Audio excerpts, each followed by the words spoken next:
My husband was away on a business trip when my selfish mother-in-law and sister-in-law stormed into our home with lawyers in tow. "Your husband is dead," they declared coldly. "He died in a car accident, and before he passed, he transferred this house to us. Now, get out." I was paralyzed with shock, confusion swirling in my mind as I reached for my phone to call David, only to find it switched off.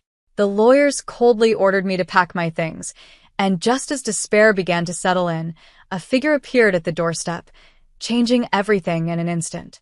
That moment would alter the course of my life forever. My name is Emma, and this is the story of how my life took unexpected turns, testing my strength and resolve.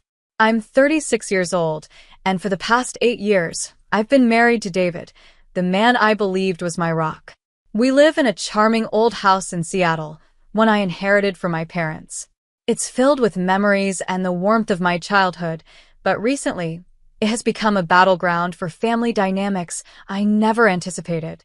David is a wonderful man, compassionate and caring. He's always supported me emotionally through our struggles to have a child. We longed to start a family, but fate had other plans. I've faced multiple heartbreaking miscarriages, each one leaving me feeling more hollow than the last. It's hard to explain the pain of carrying a child and losing it, the dreams we build only to see them shatter.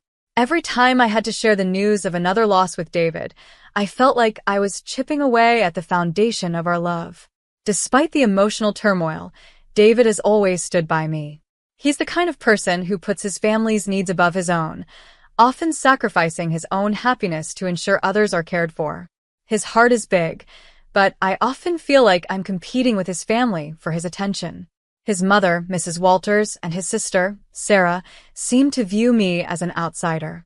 Their disdain grows stronger with every passing year that I fail to give David the children they believe he deserves. Sarah, especially, is a piece of work. She's 35, recently divorced, and has been living with our mother-in-law since her marriage fell apart. She relies heavily on David for financial support, and with every favor he grants her, I feel a piece of our life together slip away. Ethan, Sarah's 9-year-old son, often becomes the pawn in their games, dropped off at our house unannounced. I never signed up to be a babysitter, yet I find myself in that role more often than I'd like to admit. One particularly exhausting day, I found Ethan sprawled on our living room floor, toys scattered everywhere, while I tried to work on an interior design project. I glanced at my watch, wondering when Sarah would come to collect him. I could feel the tension building inside me. Just then, Sarah walked in without knocking, her eyes scanning the room. "Emma, can you make sure Ethan does his homework?" she said casually, plopping herself on the couch. "I have errands to run." "Of course, Sarah," I replied, forcing a smile, even though frustration bubbled inside me. "But I also have deadlines to meet today." She waved her hand dismissively. "Oh, you can manage. What else do you have to do around here, anyway?" I took a deep breath, trying to keep my voice even. "Actually, I have quite a bit on my plate." As she left the room, I couldn't shake the feeling that I was being treated like a free maid rather than a member of the family. I tried to help Ethan with his homework, but my mind kept drifting to the condescending comments Sarah had thrown my way. David was often oblivious to the tension in our home. He worked long hours, trying to provide for his family, while supporting me emotionally. One evening, after a long day, he finally opened up about his plans. "I've invested $150,000 into a new tech project," he announced, excitement bubbling in his voice. "I really think it's going to pay off, but I'll need to cut back on helping my family for a while." My heart sank at his words. Mrs. Walters and Sarah had always relied on him financially, and I could already envision the fallout. When David shared the news, I noticed a shadow cross Mrs. Walters' face, and Sarah dropped her fork mid-bite. "What do you mean, cut back?" Mrs. Walters demanded, her voice dripping with disapproval. "We depend on you, David." "I know, but Emma and I need to plan for our future, too," he replied, his voice steady but gentle. Once David left for work the next morning, Mrs. Walters pulled me aside. "You do realize, dear, that if you can't give David a child, he might rethink this whole arrangement," she whispered, her words dripping with venom. I felt a lump in my throat but managed to respond. David and I are in this together. We'll figure it out. As they drove away, I stood in the doorway, watching them go, feeling the weight of their expectations crushing me. My home, once a sanctuary filled with love, had transformed into a place where betrayal and resentment lurked in the corners. Days turned into weeks, and the tension at home continued to grow. Sarah and Mrs. Walters became more demanding, and their subtle digs at my inability to conceive cut deeper than any knife. I felt like a ghost in my own life, haunted by their unspoken judgments. One afternoon, as I brewed coffee, I found myself staring out the window, lost in thought. My phone buzzed, breaking my reverie. It was a message from David saying he had to go on a business trip for a few days. While he was away, I hoped to find a moment of peace to collect my thoughts. But peace was a luxury I could not afford. That very night, as I sat in silence, I felt the world around me closing in. Little did I know that the true storm was yet to come, and it would shatter everything I thought I knew about my marriage and the people I trusted most. Little did I know, while David was away, Sarah and Mrs. Walters were concocting a plan that would turn my life upside down. As the days passed, I felt the weight of impending betrayal, and it loomed over me like a dark cloud, ready to burst. David was away on his business trip for 3 days, and each day felt like an eternity. I tried to occupy myself with work, but my thoughts kept drifting back to Sarah and Mrs. Walters. The atmosphere in the house felt heavy, as if the walls were closing in on me. I knew they were up to something. I could feel it in my bones. On the second day, just as I was finishing up a project, I received an unexpected visitor. Sarah knocked on the door, her face painted with a sly smile that sent a shiver down my spine. "Emma, I thought I'd drop by to see how you're doing. You know, it must be lonely here without David," she said, her tone sugary sweet. "Yeah, it's quiet," I replied cautiously, trying to gauge her intentions. "Mind if I come in? I have a few things I want to discuss," she said, stepping inside before I could respond. I gestured for her to take a seat, but she opted to lean against the counter, her posture relaxed yet calculating. "You know, Emma, I've been thinking a lot about family lately. It's so important to have strong connections, especially when it comes to property and inheritance," she said, her eyes narrowing. I felt my stomach twist. "What do you mean?" I asked, trying to sound casual. "Oh, nothing really. Just that sometimes you have to ensure that everything is in order, especially for the future. You know how it is, making sure everything goes to the right people," she said, her voice dripping with condescension. Her words hung in the air like a thick fog. I wanted to push her for more details, but I also feared what I might uncover. "Look, Sarah, I appreciate your concern, but David and I have everything under control." She shrugged, a fake smile plastered across her face. Of course. Just thought I'd offer some advice." The conversation felt like a trap, and as she left, I was left feeling uneasy. I tried to shake it off, but the nagging feeling in my gut refused to go away. That night, I tossed and turned in bed, unable to shake the sense of impending doom. The next morning, I awoke to find a message from David asking how things were going at home. I replied, trying to keep things light, but I couldn't help but mention the strange visit from Sarah. I waited anxiously for his response, but it didn't come immediately. As the day wore on, I received another unexpected visit, this time from Mrs. Walters. "Emma, dear, I hope you're doing well," she said, walking into my house without waiting for an invitation. "Of course, Mrs. Walters. What brings you here?" I asked, my voice tight. "I just wanted to check on you. You know how it is. David's not here, and I thought you might need some company," she said, her eyes scanning the room as if evaluating everything I owned. "Thanks, but I'm fine. Just keeping busy with work," I replied, trying to keep the conversation short. She didn't take the hint. Instead, she launched into a lecture about family values, loyalty, and the importance of sticking together, especially during tough times. Her words felt insidious, as if she were trying to plant seeds of doubt in my mind. "You know, dear," she said, her tone shifting slightly, "family is everything. It's crucial to ensure that the right people inherit what belongs to them." I felt a cold chill run down my spine.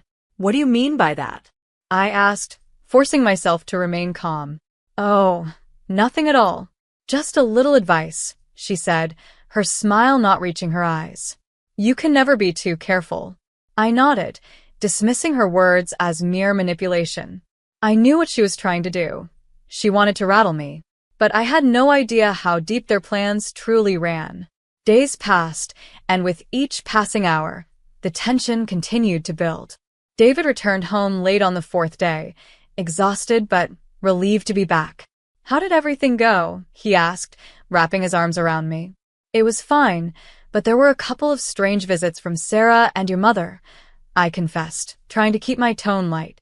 Strange how, he pressed, concern etched on his face. They seemed unusually interested in our future and what it means for family, I said, watching his expression change. David sighed, rubbing the back of his neck. They can be overbearing sometimes, but don't worry about them. We're building our life together, and that's what matters. But deep down, I couldn't shake the feeling that something was terribly wrong. Just when I thought I could breathe a sigh of relief, the front door swung open, and I was greeted by an unexpected sight. Sarah and Mrs. Walters standing there with a group of lawyers, their expressions filled with determination. Emma, Sarah said, her voice cold and calculated. We need to talk. Before I could respond, the lawyers began unfolding documents, their intentions clear as day. My heart raced as I realized that this was the moment I had feared. The storm was finally here, and I was unprepared for the chaos that was about to unfold. David, what's happening? I asked, my voice trembling. Just stay calm, Emma, David said, his face a mask of shock. I knew in that moment that everything was about to change, and the weight of betrayal hung heavy in the air. The confrontation was only beginning, and the truth would soon unravel in ways I never imagined. The tension in the room was palpable as Sarah and Mrs. Walters stood at the threshold, flanked by a group of lawyers, all holding folders filled with documents. My heart raced as I turned to David, who looked equally bewildered. Emma, Sarah began, her tone dripping with false sweetness, we need to discuss some very important matters regarding the house. I felt a chill run down my spine. What do you mean? I asked, trying to keep my voice steady. The lawyer stepped forward, clearing his throat. Mrs. Walters and Ms. Walters are here to present legal documents concerning the ownership of this property. We have reason to believe that it was transferred to Mrs. Walters by David before his untimely death. What? I gasped, unable to process what was happening. David is not dead. David's face turned pale. This is absurd. I'm right here. Ignoring his protest, the lawyer continued. The documents claim that since you, Emma, have been unable to bear children, David wanted to ensure that the property remained within the family. Therefore, he signed over the ownership to his mother. I felt the ground beneath me shift. David would never do that, I exclaimed, turning to him, desperation creeping into my voice. Is this true? David shook his head vehemently. No, Emma. I would never sign anything without discussing it with you first. This has to be a mistake. Mrs. Walters stepped forward, her expression feigning sympathy. Oh, Emma, it's just business. You know how it is. Family must come first. We have to think of the future. Family? I cried out, my voice rising. You've always treated me like an outsider. You never cared about us until now. Enough, Sarah snapped. This is not about your feelings. It's about what's rightfully ours. You need to step aside. My world felt like it was crashing down around me. I couldn't believe this was happening. I had always feared that their disdain for me would lead to something like this, but I never thought they would go this far. The lawyers began to sift through the documents, and I could feel the walls closing in on me. Just when I thought I couldn't take it anymore, David stepped forward, his voice firm and resolute. You both think you can just waltz in here and take what's mine? You've underestimated me, and you've underestimated Emma. The tension in the room crackled as he pulled out his phone, quickly scrolling through his messages. I have proof. I've been recording conversations since I suspected something was off with you two. What are you talking about? Sarah asked, her facade cracking. David's voice grew stronger as he said, I know about the plans you made while I was gone. I know you were plotting to take this house and my assets." Mrs. Walters's face flushed with anger, and she stepped closer to David. "You have no right to speak to your mother that way. You're being dramatic." "Dramatic," he replied, incredulous. "You and Sarah are the ones who've plotted behind my back. I'm not going to let you manipulate me any longer." As he revealed the recordings, I listened, heart pounding, as their voices echoed in the room. I felt sick as I heard them conspiring about how to take advantage of my inability to have children, how they could convince me that David didn't want me anymore. "No," I gasped, tears welling in my eyes. I felt a mix of betrayal and anger toward both David's mother and sister. With every recorded conversation played, Mrs. Walters and Sarah's faces grew pale, and the smug confidence they had entered with began to fade. "This isn't over, David," Sarah hissed, her voice low and threatening. "You'll regret this." But before I could respond, David had already dialed the police. "I want to press charges for fraud and conspiracy," he said firmly, his voice steady. As the sirens approached, Mrs. Walters turned to me with a desperate look in her eyes. "Emma, please, don't let this happen. Your family. We can work this out." "Family?" I shot back, feeling empowered. "You've never treated me like family. You wanted to take everything from me." "I'm not backing down." The doorbell rang, and in rushed the police officers. "We received a report of a disturbance." "What's going on here?" one officer asked, surveying the tense scene. David stepped forward, pointing at Mrs. Walters and Sarah. "They've been trying to fraudulently take my property and assets. They've conspired against me and my wife." The officers quickly assessed the situation, and as they began to gather information, I felt a wave of relief wash over me. The truth was coming to light, and for the first time, I felt like I was standing on solid ground. As the officers began to handcuff Sarah and Mrs. Walters, their faces twisted in shock and anger, I couldn't help but feel a mixture of fear and exhilaration. The battle was far from over, but I had taken the first step toward reclaiming my life. With David by my side, I realized I was ready to fight back. This was no longer just about a house. It was about our future, our love, and the truth that would set us free. As the police officers led Sarah and Mrs. Walters away, I felt a mix of emotions swirling inside me: relief, anger, and a sense of newfound strength. David stood beside me, his expression a mixture of determination and concern. "Are you okay, Emma?" he asked softly, his hand resting on my shoulder. "I will be," I replied, taking a deep breath. "I just can't believe how far they went to try and take everything from us." David nodded, his jaw set in resolve. "We'll get through this together. You and I against the world, remember?" The police finished taking statements and assured us they would investigate the matter further. As the door closed behind the officers, a silence fell over the house, one that felt different from before. It was no longer filled with tension and deceit, but with a strange sense of clarity. "Can you believe this happened?" I said, shaking my head in disbelief. "They plotted against us while you were away. It's like I was living in a nightmare." David took my hands in his, looking into my eyes.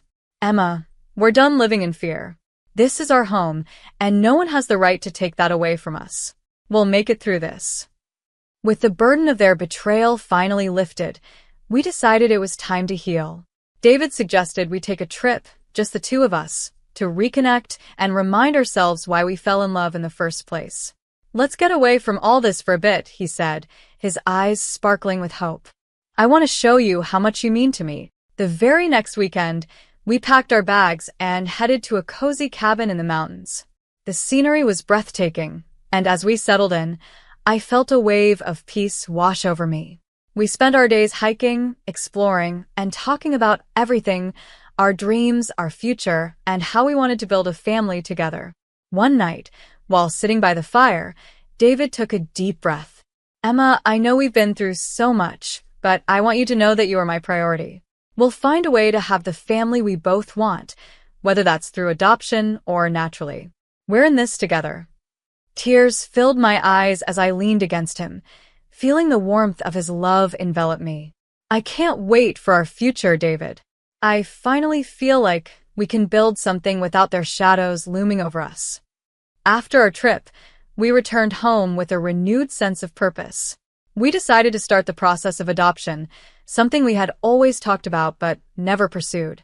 It felt like the right step forward, a way to fill our home with love and laughter, regardless of the circumstances we faced. As we settled into this new chapter, I found joy in small things, decorating the house with colors that brought me peace, planning our future, and even the thought of welcoming a child into our lives filled me with excitement. The memory of Sarah and Mrs. Walters faded, replaced by the hope of what was to come. Our life was no longer clouded by betrayal or deceit. Instead, it was brightened by the possibilities that lay ahead. David and I were stronger than ever, ready to embrace our new beginning and all the adventures it would bring. In the end, I realized that sometimes you have to fight for what you love. The experience had changed me, but it also showed me the strength of our bond.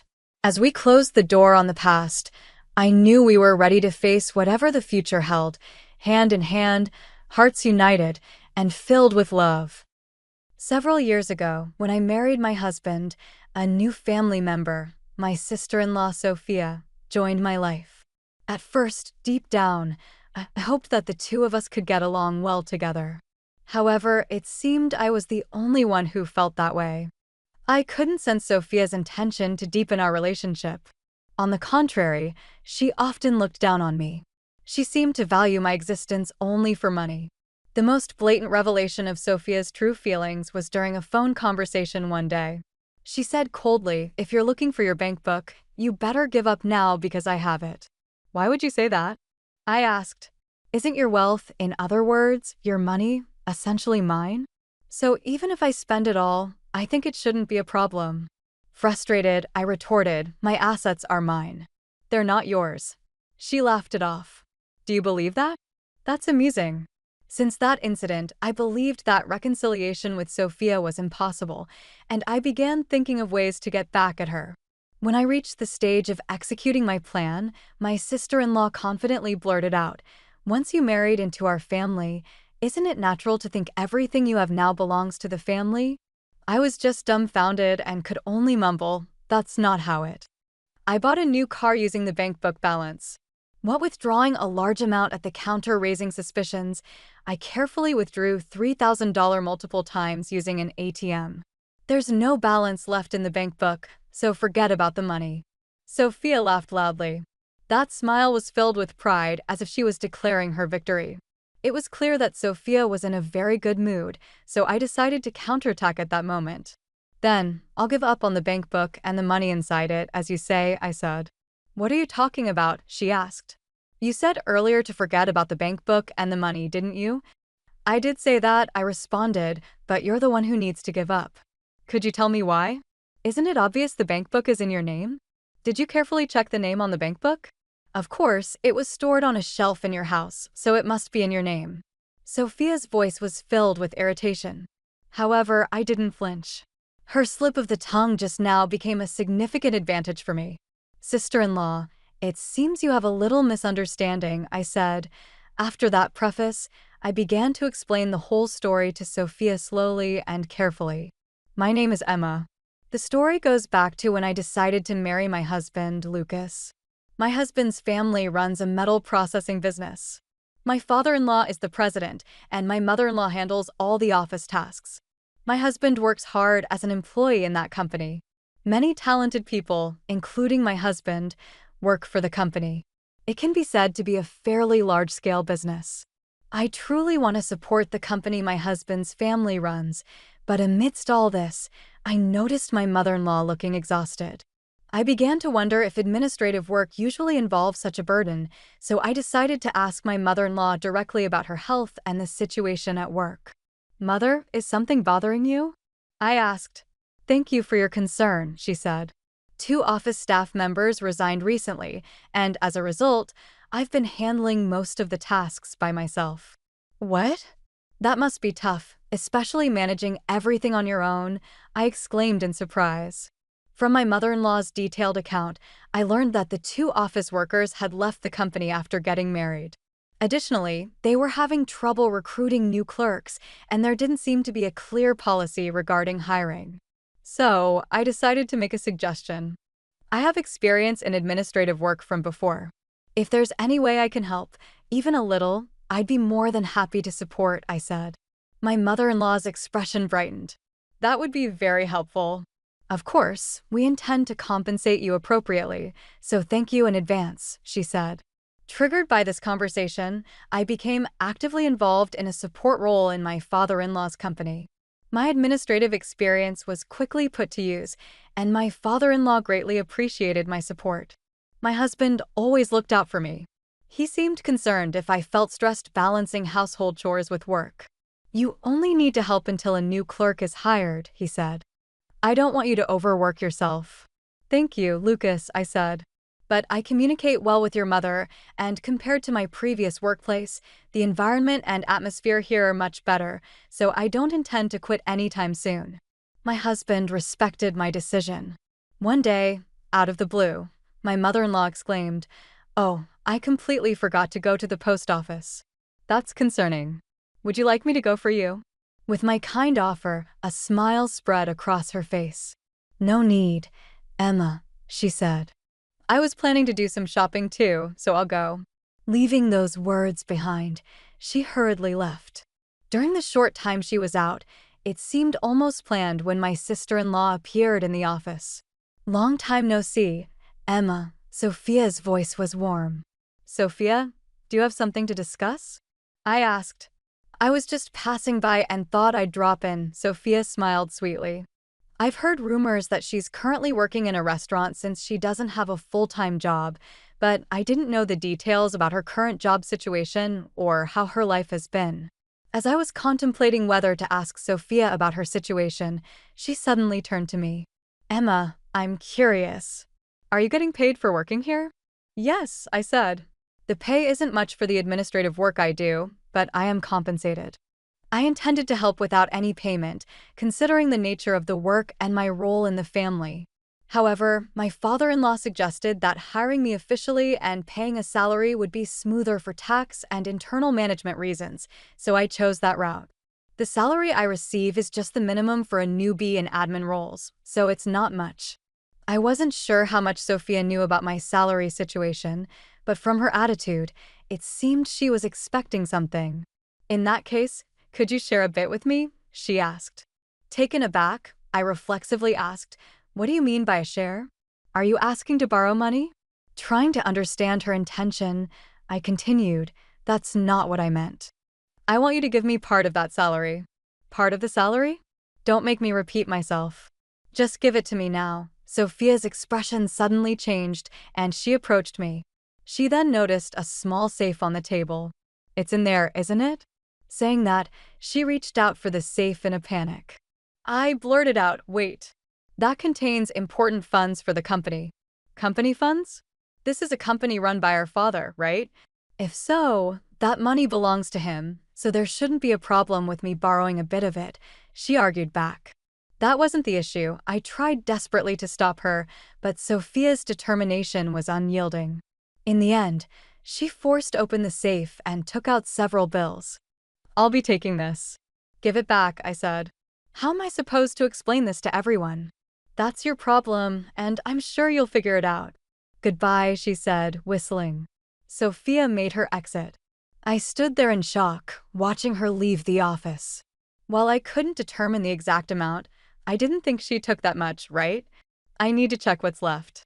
As I referenced the ledger, I checked the contents of the safe. I'm short $170. Sophia took two $50 bills and three $10 bills. My heart raced as I quickly pulled out my wallet to check inside. However, there were only a few $5 bills. This isn't nearly enough. What should I do? Frustrated and desperate to remedy the situation, I felt lost. I considered telling my mother-in-law the truth, but the potential backlash and resentment from Sophia made me hesitate. Fear of being targeted for revenge held me back from confessing everything. With no solutions in sight, my mother-in-law returned from shopping. "I'm back, Emma. You seem down. Are you feeling okay?" She expressed concern for me. Mother-in-law, there's something I need to tell you, I began, steeling myself to reveal what had transpired. You don't need to apologize, she said. Sophia has caused trouble multiple times before. It's been difficult handling her. I'm sorry she put you through this about the money Sophia took. If it could be deducted from my salary, I'd appreciate it. Don't worry about it, she reassured me. I'll handle it as her mother, but I have a small request for you. The request was that when Sophia comes to the office next time, to record her voice. The method was simple: use a smartphone or a digital recorder to ensure the atmosphere and conversation of the place are recorded. But why is such a recording necessary? I asked. Sophia is an adult now. I believe she needs proper sanctions for what she did. Indeed, that's true, she agreed. But to ensure she doesn't make wrong moves in the future, we need to show her the significance and impact of her actions. After the conversation, I decided to always wear an IC recorder. A week later, while the mother-in-law was out, Sophia appeared in the office again. Hey, how are you doing, Emma? She asked. Why are you here again? I asked nervously and discreetly operated the IC recorder to start recording. I'm a bit strapped for cash right now, so I thought I'd borrow some from you, she said. I'm not lending you money, I said. Why did you lend it before? Didn't you? That was you taking it without permission, but you managed to cover for it later, didn't you? She said. That's because I couldn't say that I had informed the mother-in-law about what happened. If I were to explain in detail, Sophia would surely leave immediately. In that case, it would be impossible to collect the evidence requested by my mother-in-law. I pondered my response carefully, choosing my words. You managed to overcome the situation, right? Can you lend me some money today? That's not possible, I said. You married into this family, didn't you? Can you, as a daughter-in-law, go against the wishes of your in-laws? Her irrational argument surprised me. Well, enough with the excuses. Just hand over the key to the safe, she said angrily. Sophia angrily slammed the desk. After the resounding noise, I heard my mother-in-law's footsteps from outside. What are you doing, Sophia? She asked. Sophia's eyes widened in shock. Oh, Mom. You haven't found a proper job, and on top of that, you're asking for money from your sister-in-law. Aren't you even a bit ashamed of your actions? Well, that's... What exactly are you thinking, Sophia? Her mother asked. Quit bugging me. I may not have a regular job, but I'm working part-time, and I'm supporting myself just fine. At your age, still relying on part-time jobs for a living? Aren't you ashamed? Your friends have built careers, married, and started families, and you're still. Her mother said. It's my life, and I make my own choices, Sophia retorted. Besides, I have a decent partner for marriage. Sophia became agitated and stormed out of the room. After Sophia left, Emma breathed a sigh of relief. Mother-in-law, I'm truly grateful, she said. Don't worry. Now that she knows, Sophia must be feeling some regret. The mother-in-law reassured Emma with a smile. However, Emma's heart was still filled with anxiety. She was concerned that Sophia might return with more demands. One day, when Emma visited her mother-in-law's house, her mother-in-law showed her a piece of paper. Actually, I received an invitation to Sophia's wedding recently, she said. Without a doubt, it was a wedding invitation. The groom was listed as a man named Leo. I didn't recognize the name, but my mother-in-law seemed to know him and had a somewhat worried expression. Leo is the son of the factory manager, she said. Huh, he's the factory manager's son? That's surprising, I said. The factory manager had been someone my father-in-law had worked closely with for a long time and was highly respected. Is the factory manager discussing anything specific about his son's marriage? I asked. Well, the thing is, the factory manager seemed to have no idea about the marriage, and he was genuinely surprised when we told him, she said. I see, but since it's already happened, we think it's best to accept it with a congratulatory spirit. There's no point in opposing it now, she said. The mother-in-law's expression seemed to have already accepted everything. After the wedding, my sister-in-law proudly told her mother-in-law, See, I did have a proper groom. Congratulations, Sophia, the mother-in-law smiled. Are you relieved now? More importantly, what are your plans for your new life together? What's your plan for the future? When the mother-in-law asked this with a serious expression, my sister-in-law seemed to be at a loss for words. "Did you decide on a new place to live yet?" the mother-in-law asked. "That's something we'll think about in the future," Sophia said. "I fought as much for now," the mother-in-law said. "You should start by living in our apartment. We're planning to move to a new place, so we'll let you have this house. It's our final support for you. Find part-time jobs if you need to and make a living on your own." "All right. I understand," Sophia said, making a displeased look on her face. I was surprised by her attitude, considering she should be grateful for the house she received. Most of all, I felt sorry for my mother-in-law, who seemed pitiful and hurt. My husband, Lucas, seemed to feel the same way, and he quickly suggested to my mother-in-law, "If that's the case, why don't you come live with us?" he suggested. "It's okay. Actually, I've already discussed and decided on our new residence with your father," she said. "Are you sure that's fine?" Lucas asked.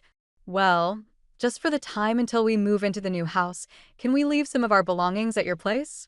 "Of course, that's fine," he said. I felt relieved by his response. I had hoped that once she got married, my sister-in-law would lead a peaceful life. I optimistically believed that we would live in harmony, but issues arose within just a week after she moved into her new house. The morning after my sister-in-law and her husband moved in, while we were getting ready for work, we received a sudden call from my mother-in-law. "Mother-in-law, why are you calling so early? Is something wrong?" I asked. "Emma, I'm sorry to bother you, but I need to check something," she said. "Is Sophia over there with you?" According to my mother-in-law, she and my father-in-law had plans to stay in a hotel for a few days, taking a short break from their house. During this time, my sister-in-law and her husband were supposed to start moving into the in-laws' house, and the furniture and belongings that were there were temporarily moved to our house. My mother-in-law was deeply concerned about whether her daughter's new life was on track, so she decided to visit their house that morning to see for herself. However, when she did, she couldn't find any sign of her daughter or her husband. Since they had helped move some belongings from the in-laws' house to ours the previous day, she thought they might be staying with us. "No, they did come back home then," I said. "I wonder where they could have gone," she said. "Maybe they went on their honeymoon?" "That's a possibility," I said. "If you find out anything, please let me know." After saying that, she hung up. Later, I briefed my husband about the situation, but he had no specific information either.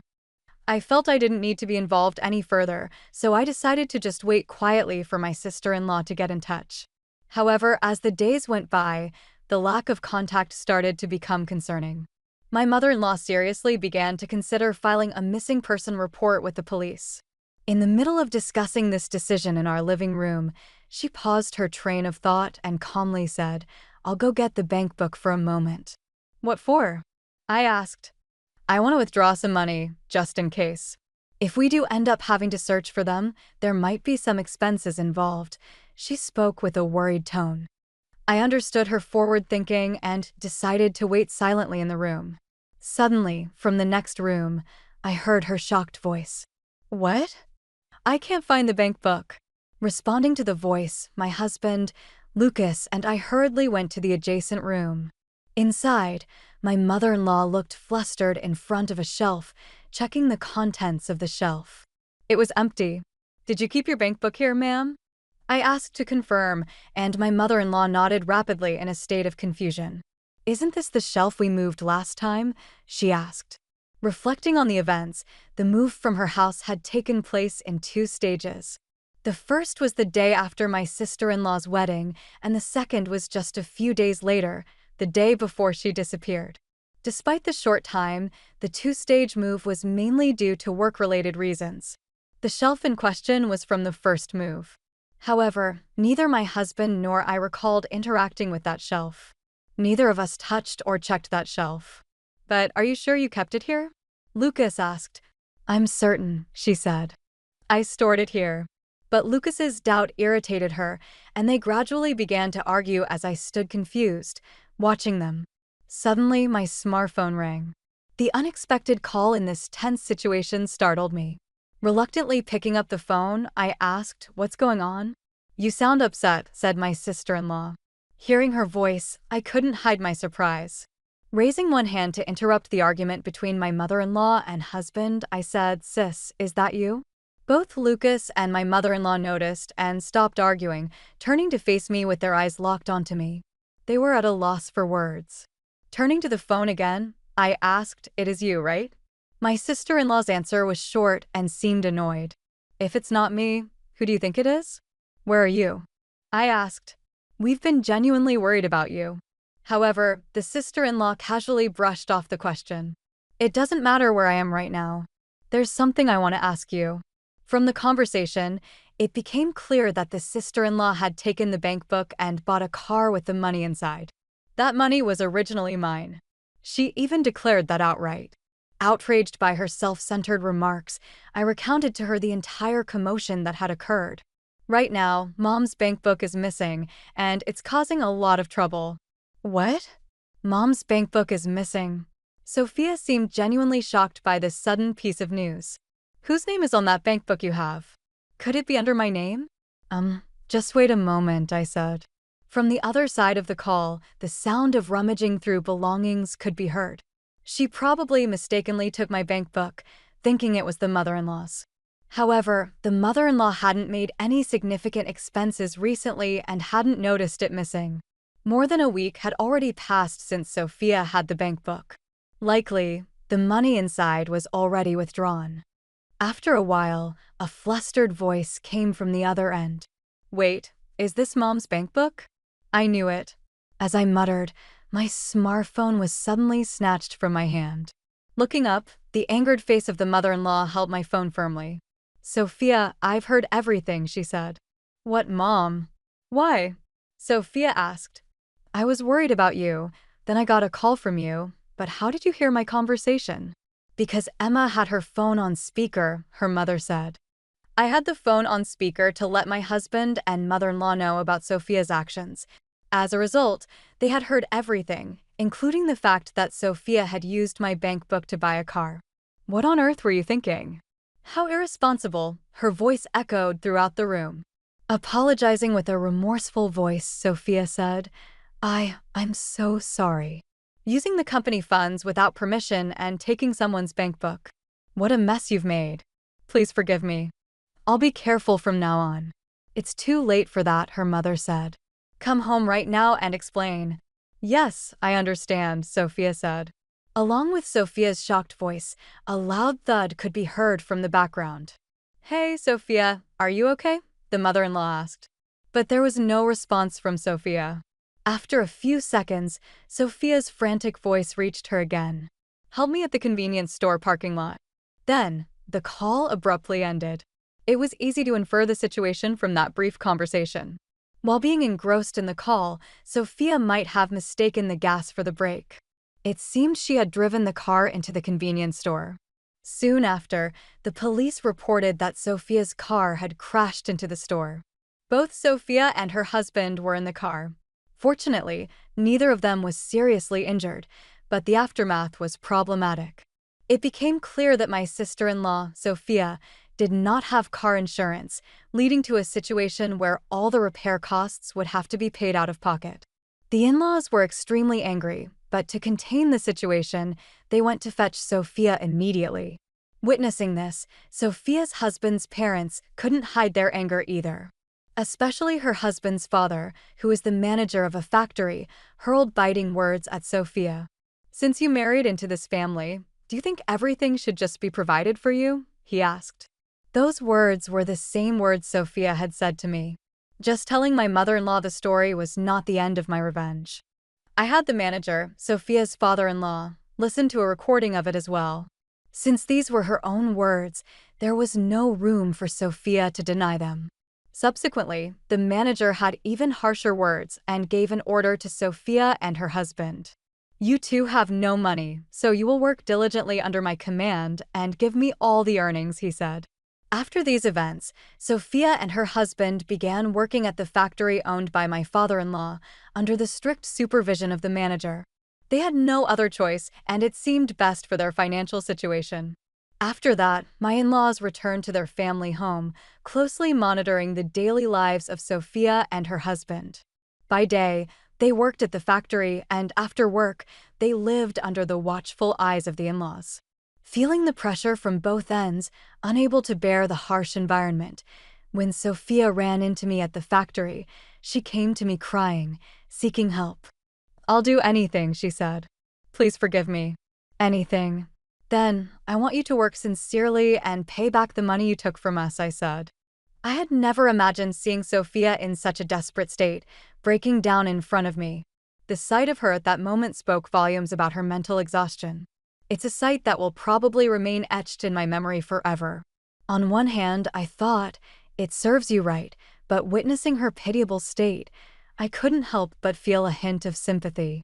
However, since this was the result of her actions, there was nothing that could change it. Changing the topic, there was a significant change in my life shortly thereafter. I decided to resign from my administrative position. I had heard that the office was hiring new staff, and I found out that I was pregnant. I want to focus on a new life with my baby and ensure I get enough rest.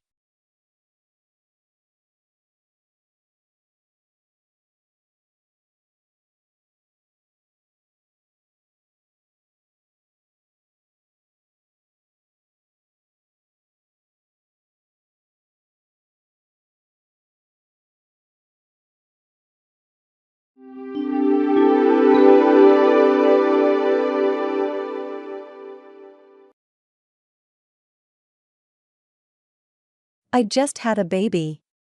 I expect a $5,000 baby shower gift from you. This outrageous message came from Jessica, the detestable being who stole Michael from me. She had lied about being pregnant to steal him away, leading to our divorce.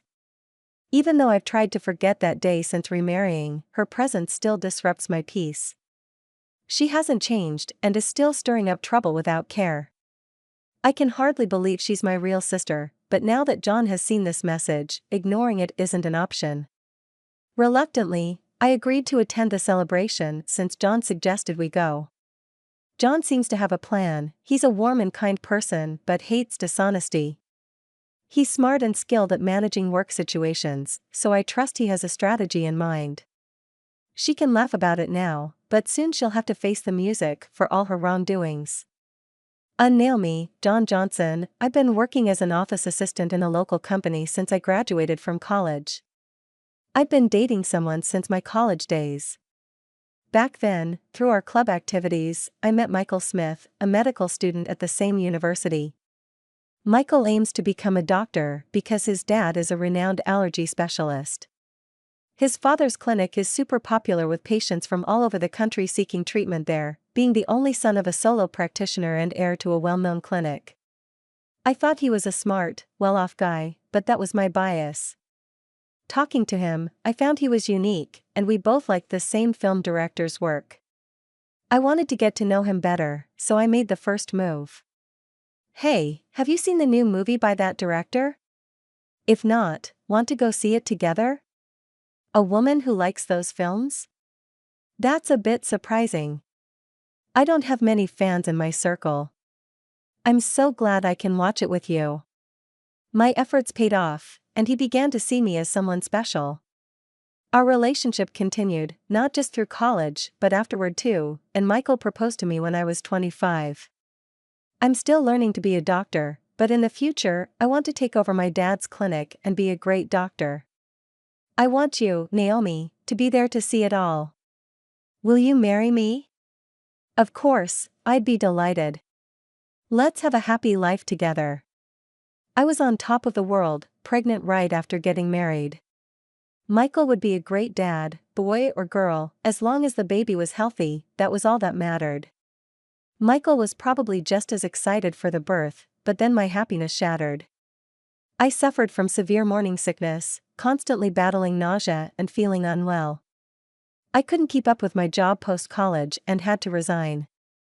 Fighting my morning sickness at home, I had eating morning sickness, needing to constantly eat to stave off nausea. Surrounded by empty pastry bags where I always sat, I'm home, Naomi. What's happened to this place? It's a mess with all these snacks and bread bags. Sorry, I've been too sick to clean up. You're not working and you've put on so much weight. It's hard without eating. I was always eating because of my morning sickness. Despite being early in my pregnancy, I had gained 22 pounds compared to before. Not doing housework and just eating, you're like a pig who's given up on being like that.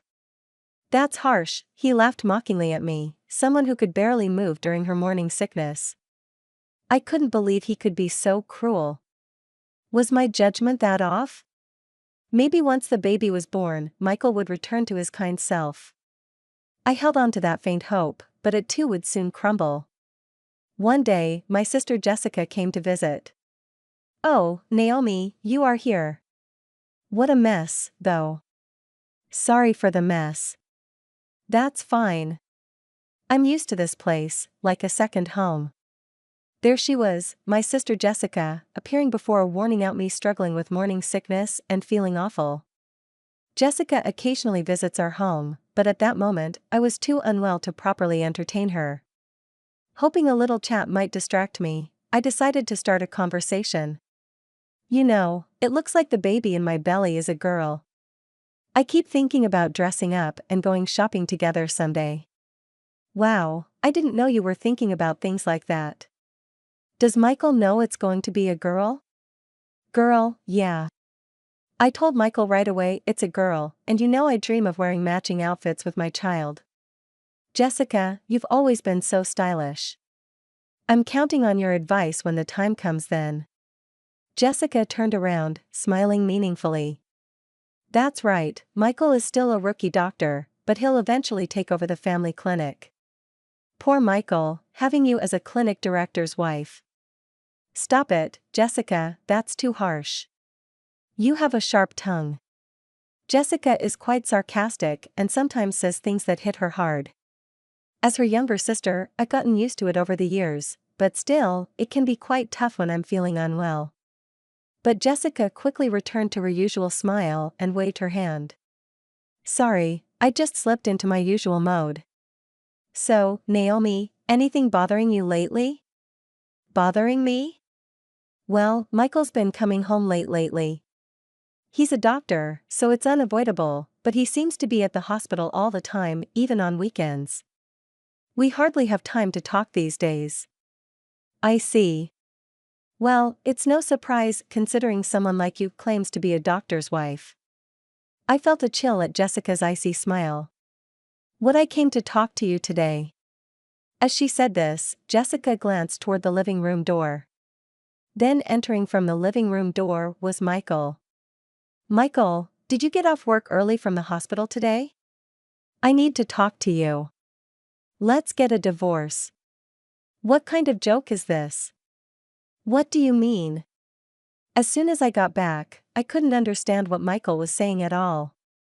I knew he wasn't the type to make such a terrible joke at a time like this, especially since we had been together since college, and I was carrying his child. "See, your beloved husband is saying this. You should listen to his request and let go quickly."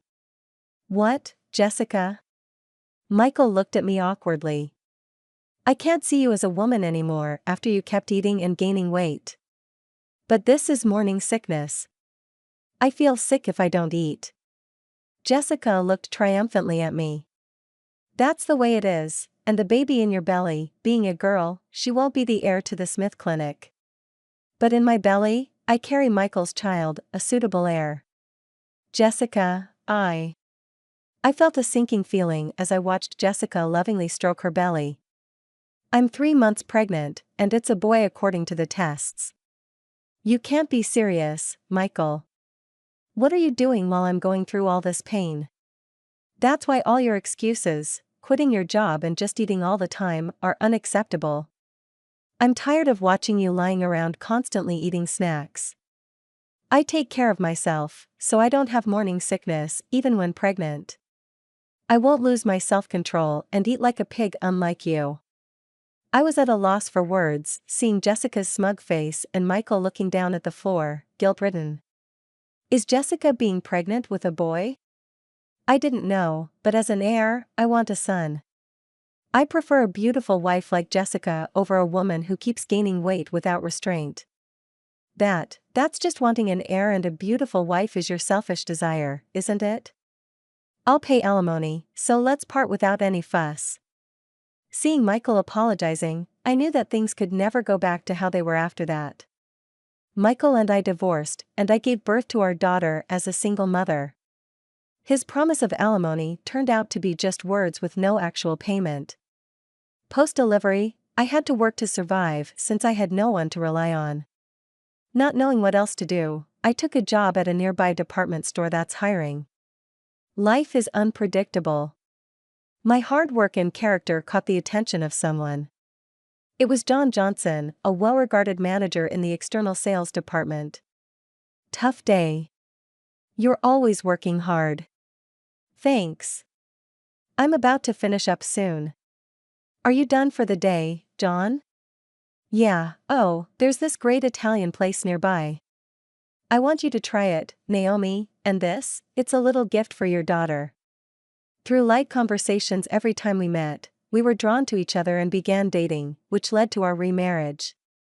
Naomi, I might be a guy 20 years older than you, but I sincerely want to make you and your daughter happy. Will you marry me? Are you sure about me? I'd be delighted. Life after remarriage was truly blissful. A gentle husband, my daughter, and I lived a peaceful life. However, I failed to notice the ominous footsteps creeping closer to our tranquil days. One day, John had work, but I was off. Just as I thought of having a leisurely tea, an email arrived. It was from Jessica, and the content was shocking. A baby is born. I'm expecting a $5,000 baby shower gift. A gasp escaped me in front of that curt email. 5 years ago, Jessica had an affair with Michael and snatched him away. Now this, and $5,000 for a baby shower gift, seemed too much. I can't forget that day, nor can I even if I tried. The expressions on Jessica and Michael's faces back then, the way they sought happiness together, ignoring my suffering from morning sickness, were unforgivable. I was at a loss on how to respond to Jessica's email. Then John returned from work, noticing something was off, and asked with concern, "What's wrong, Naomi? You look pale." "Oh, John, it's a message from my sister. She had a baby." "The sister who married your ex-husband, Michael?" "Yeah, I don't want to see her face or hear from her, plus she's asking for a $5,000 baby shower gift." As John listened and looked at my phone, he suddenly said, "Wait, this is Jessica Smith's name, you know her?" I didn't mention her when we got married because I didn't want to remember. "Yeah, I've never been introduced to her by you, but I wonder." John pondered while looking at the email, seemed to recall something. "We didn't properly greet her during our wedding, so let's visit her now. Also, I just remembered something I needed to do back at the department store." He then hurriedly prepared to leave, going back to the department store now. "Sorry, there's something I need to do." A few hours later, John returned with a thick file. "Is it okay if we visit your sister Jessica 2 weeks from now on Sunday? We both have the day off, and I'd like her to meet my parents and cousins too." "Your parents and cousins too?" "Jessica loves being the center of attention, so she'll probably be fine, but why?" "I heard your ex-husband, Michael, is famous for allergy treatment. My family has a history of allergies. Thought we might get some good advice." I remembered hearing from friends that Michael had taken over his father's allergy clinic. Michael's dad was an authority on allergy treatment, and Michael became an allergist too. A friend told me, "Okay, I'll contact Jessica." Jessica quickly agreed when I contacted her. "I want to see the baby, and we'll bring a gift." "Can I bring some relatives too?" "They want to meet you." "Of course, the more guests, the more gifts." "Looking forward to seeing you in 2 weeks on Sunday." 2 weeks later on Sunday, I visited Jessica's house with John, his parents, and relatives, including his cousins. In a quiet residential area, her stylish house stood next to the clinic, its white walls gleaming. John's parents and relatives were surprised by its luxurious design, and excited to meet the renowned allergist. "Welcome, I've been waiting for you." "Long time no see, Jessica. You look happy." Of course, I was worried about my first childbirth, but it all worked out in the end. I felt something off in Jessica's words. First childbirth? Didn't you say you were pregnant with a boy before? Oh, did I not tell you? I miscarried that time, so this is my first. John, standing beside me, nodded meaningfully. Seeing John's face, Jessica started to tremble. Oh, hello.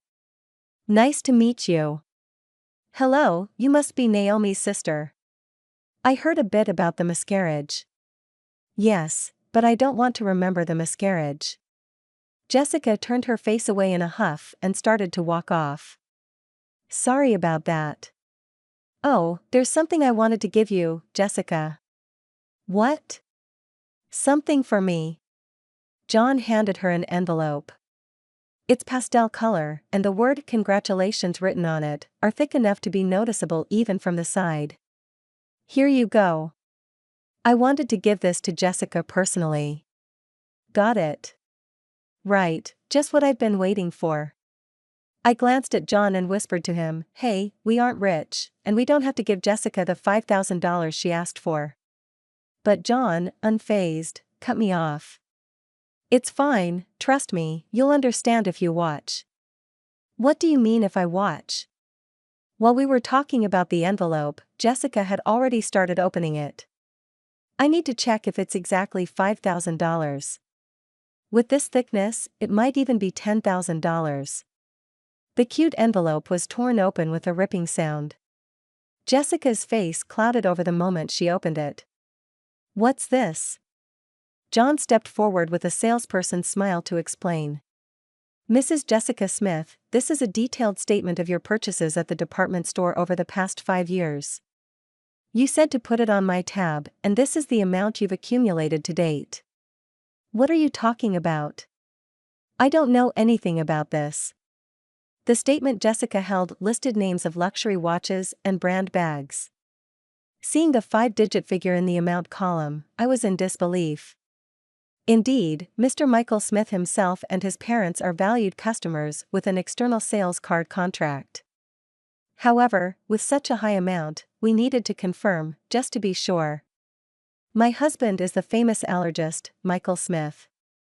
As the wife of the clinic's director, using 1 or 2 external sales cards is nothing. Is that so? Also, there's something else I wanted to verify. John paused before continuing. About 5 years ago, we had complaints about a customer flaunting their external sales card and making extremely unpleasant remarks. Do you know anything about this? What's that? What does it matter? Since we had several complaints, I checked with the staff who were nearby at the time. The content of the conversation was so terrible that the staff remembered it clearly. Glancing sideways, I saw Jessica's expression harden. The staff said the conversation was about stealing someone's husband, who happens to be her brother-in-law. Could it be? Yes, that's right, and she bragged about using a fake pregnancy to break them up, laughing loudly. She talked about how she lied about miscarrying like it was some kind of heroic tale. That's when I realized that time, Jessica's claim of being pregnant with a boy, the heir, was all a lie to snatch Michael. Of course, there was no pregnancy, so no morning sickness or changes in her body shape. What are you saying? That story was about me? Matching the complaints with the external sales card, your name, Jessica Smith, came up. I can't believe this. You are marrying into a doctor's family, becoming the clinic director's wife. I couldn't stand it. I had to do whatever it took to tell Michael that I was the right one for him. I was overwhelmed with disbelief that Michael had fallen for Jessica's scheme and she had lied to marry him while I was stunned. The door opened. What's this all about? Explain yourself, Jessica. Since when have you been here? From the beginning. I came back to get something I forgot and found the external sales card statement. And now I hear the pregnancy 5 years ago was all a lie. You trapped me, Michael. Michael shouted, and Jessica began to laugh. So what? You got a beautiful wife, and we have a child now, so it's fine, right? Don't joke with me. I can't live with a liar like you. Let's get a divorce. You can't be serious. What about our child? Don't you feel sorry for them? Pushing her away, Michael glared at Jessica with a furious expression. I can't live with a liar and reckless spender like you. It's not good for the child either. We're getting a divorce. I'm taking custody. Are you kidding me? Do you have any idea what I went through to give birth to this child? This child needs to become a doctor in the future to support us. You're just thinking about yourself. There's no point in talking about this now. Let's handle the rest through a lawyer. The relatives who came along hoping to get some effective medicine from the famous allergist were frozen in shock at this chaotic scene. I was so embarrassed to admit that she was my sister. Afterward, Michael got a good lawyer specializing in divorce and successfully got divorced and won custody. Meanwhile, Jessica, who had been shopping to her heart's content on credit using the external sales card during her marriage, was now being chased for repayments. Hey, if your husband hadn't brought that statement, I'd still be the clinic director's wife. I'm being hounded for repayments now. Help your sister out in a pinch, will you? Why should I? You brought this on yourself, didn't you? And you should pay for your shopping. Unexpectedly, I got a message from Michael via social media. Hey, can we start over? If Jessica hadn't lied about having a boy 5 years ago, we would have been fine as a couple. I want to see our daughter too.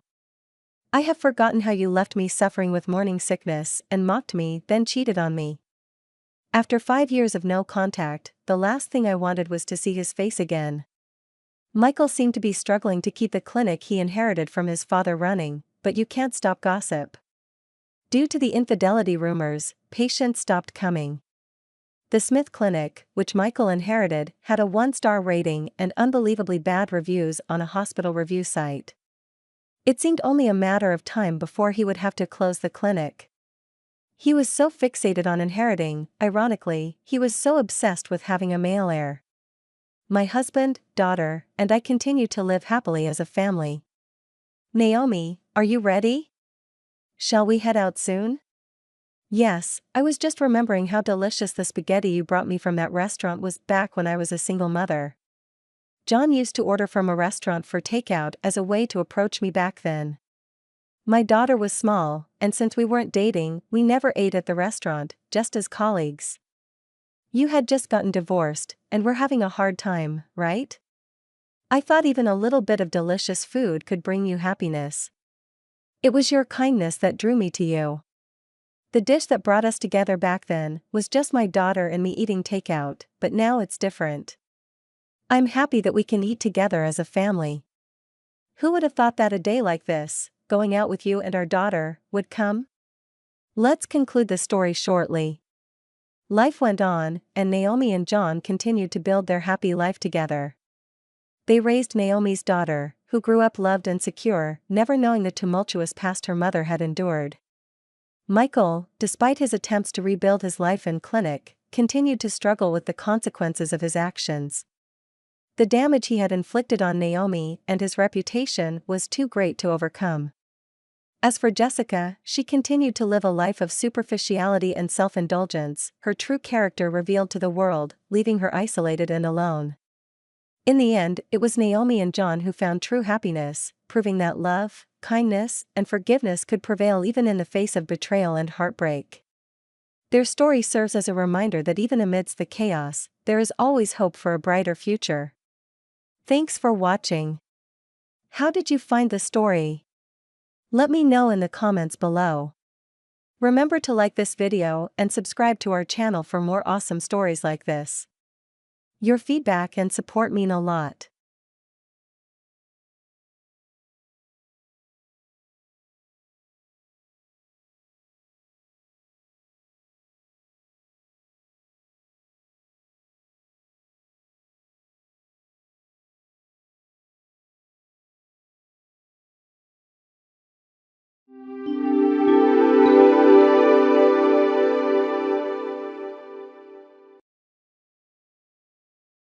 Families often disagree or face money problems.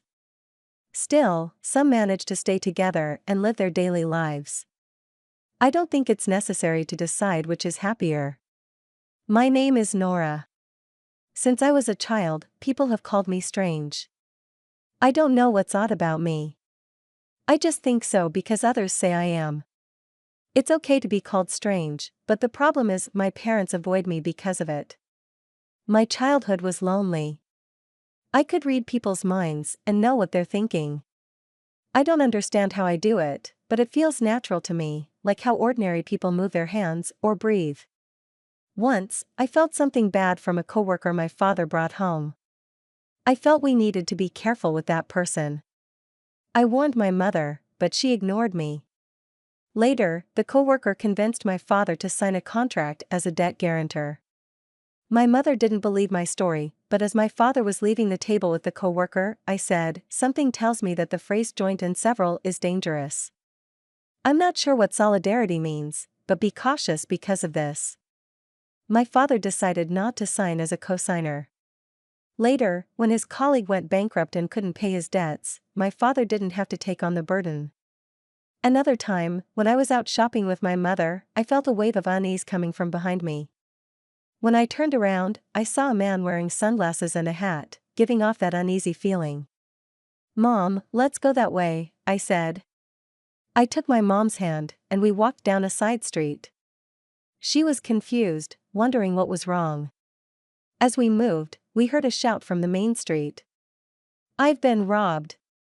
The man with the dark vibes had snatched a woman's bag and ran. The woman fell and got hurt. If we had stayed, my mom would have been his target.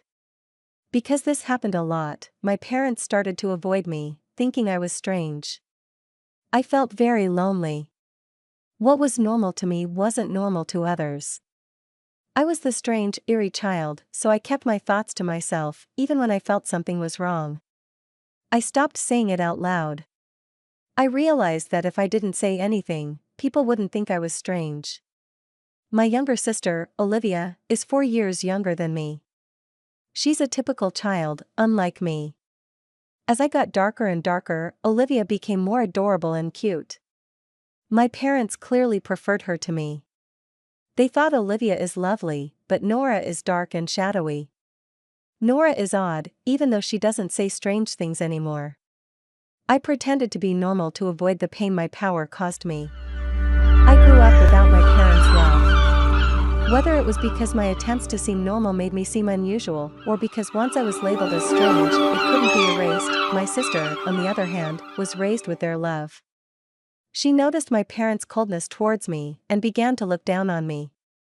She used to say, "I don't like being around my sister because it transfers the darkness to me. I'm very attractive, but my sister affects my image negatively." She started saying things to put me down whenever she could. My parents just tolerated her behavior and never corrected her. One day, a scout from an entertainment company approached her. They asked her to join their agency. When I was in my 3rd year of junior high, and she was in her 6th year of elementary school, she said, "It's obvious because I'm attractive." They said I could be on TV. My sister was already thinking about a career, which made our parents happy. I told her, "You should take it slow and think about it. I have a bad feeling about this." I didn't want her to get into trouble, so I shared my feelings, which I had kept hidden for so long. My sister, unaware of my unusual ability, said, "Are you jealous because you're not attractive and can't communicate with others like me? Don't be strange and don't stand in my way." Her face turned red, and she reached for me. My parents, who knew about my ability, either forgot about it or were too excited to see their younger daughter in the spotlight. They stood by her and accused me. I then decided to remain silent. I told myself that speaking up wouldn't lead to anything good. One day, a student teacher was scheduled to visit my middle school. He was a male college student who wanted to be a physical education teacher. He spoke about his educational dreams and gave a powerful speech to the teachers and students. He became very popular, especially with the female students. As he responded to the loud voices of the female students, I felt a wave of dread wash over me. I had made it a rule to keep my abilities hidden, but when I saw that my classmates were in danger, I decided to break my own rule. I approached a teacher who seemed to understand. I said, "I know this is unexpected, but please believe me and help me." The teacher was confused by my sudden statement but did as I asked and stated out a specific location after school. I kept the details from the teacher because I knew he wouldn't believe me if I explained everything. The teacher listened to me without needing an explanation. The next day, the whole school was in an uproar. The student trainee had broken the law by entering the women's restroom with a video camera. The teacher had staked out the area and caught him within 20 minutes. Because of this, the female students were not victims of voyeurism and were spared from being humiliated. Meanwhile, my younger sister enthusiastically joined the entertainment agency that scouted her. However, there were no lessons or auditions, just high fees to pay. Then, the agency suddenly closed down. My sister had been scammed. She screamed and cried, blaming me. "It's all because of you. You ruined my future. It's your fault." Even though it was an absurd accusation, she believed it. This belief helped her cope, but it was a disaster for me. My parents didn't say anything ridiculous, but they did notice she was distancing herself from me and getting closer to them as the strange child. I felt lonely again. While I was glad I had helped everyone at school, I worried my actions would make things worse for me. The next day, the teacher who had listened to me called me to the staff room. I was scared of being labeled as strange again. When I entered, the teacher said quietly, "You knew this was going to happen about a week ago, didn't you?" Without warning, I knew it was pointless to lie, so I told him about my mysterious power. It was the first time someone understood what I was going through. The teacher explained that he knew someone with my ability, his aunt. "I've known about her for a long time. I understand you have a lot on your mind," he said. "You'll feel better if you get advice from someone who understands." Then, he introduced me to Nicole. She looked me in the eyes and said, "It's natural to be concerned, but you don't have to suffer." Her kind, deep eyes seemed to see everything and drew me in. Nicole had the same power as me since childhood and had spent her life troubled in hiding it. Hearing her story, someone who had gone through similar experiences started to free me from my fears and doubts. From that day, Nicole became my mentor, though she laughed when I called her that and said, "Just call me Nicole." Nicole changed my life. I had lived a modest, shadowy existence, hiding who I was, but she transformed my consciousness gradually. I began to live my daily life as a normal girl. However, since the incident with the entertainment agency, my sister and I have grown apart. She rarely talks to me, and when she does, it's usually to complain or make fun of me. My psychic abilities couldn't predict her emotional shifts. She would say things like, "What's the big deal about you getting accepted to college? Aren't you just a mental flower garden?" My sister had failed the entrance exam for her first choice high school, even though she was told she would definitely pass. She ended up at a high school she considered her second choice. She was furious when I got accepted to her top choice university. I wasn't happy about it or bragging to her. She just made assumptions and disrespected me. My parents only consoled and cuddled my sister during her difficult time and told me to stay away and not bother her. Despite growing up and becoming a better person since meeting Nicole, my sister still didn't seem to like me. I guess my sister doesn't like me unless I'm dark and gloomy. My sister is very intelligent, so it's surprising she didn't pass the high school entrance exam. She was very frustrated and put that frustration into her studies at the high school she enrolled in. She ended up being the top student for 4 years and got accepted into a difficult national university on her first try. She said, "I got into the hardest university. Yours isn't as good as mine." I responded to her satisfied remark with a light-hearted, "Yeah, I guess so." I knew getting too involved with her would be a bad idea. My sister took my light response as an insult and lashed out at me. My parents were scared of her temper and could only watch and worry when she got like that. They blamed me, calling me a liar and a troubled daughter. I wanted to argue about which one of us was really the troubled daughter, but I kept quiet because I didn't want to make things worse. Aside from my sister, I was nearing the end of my college career and needed to decide about my life. I'm not as dark and withdrawn as I used to be, but I'm still not sociable and doubt my ability to form successful relationships. My ability to sense people's negative emotions makes it hard. I can understand positive feelings, but negative thoughts hurt me.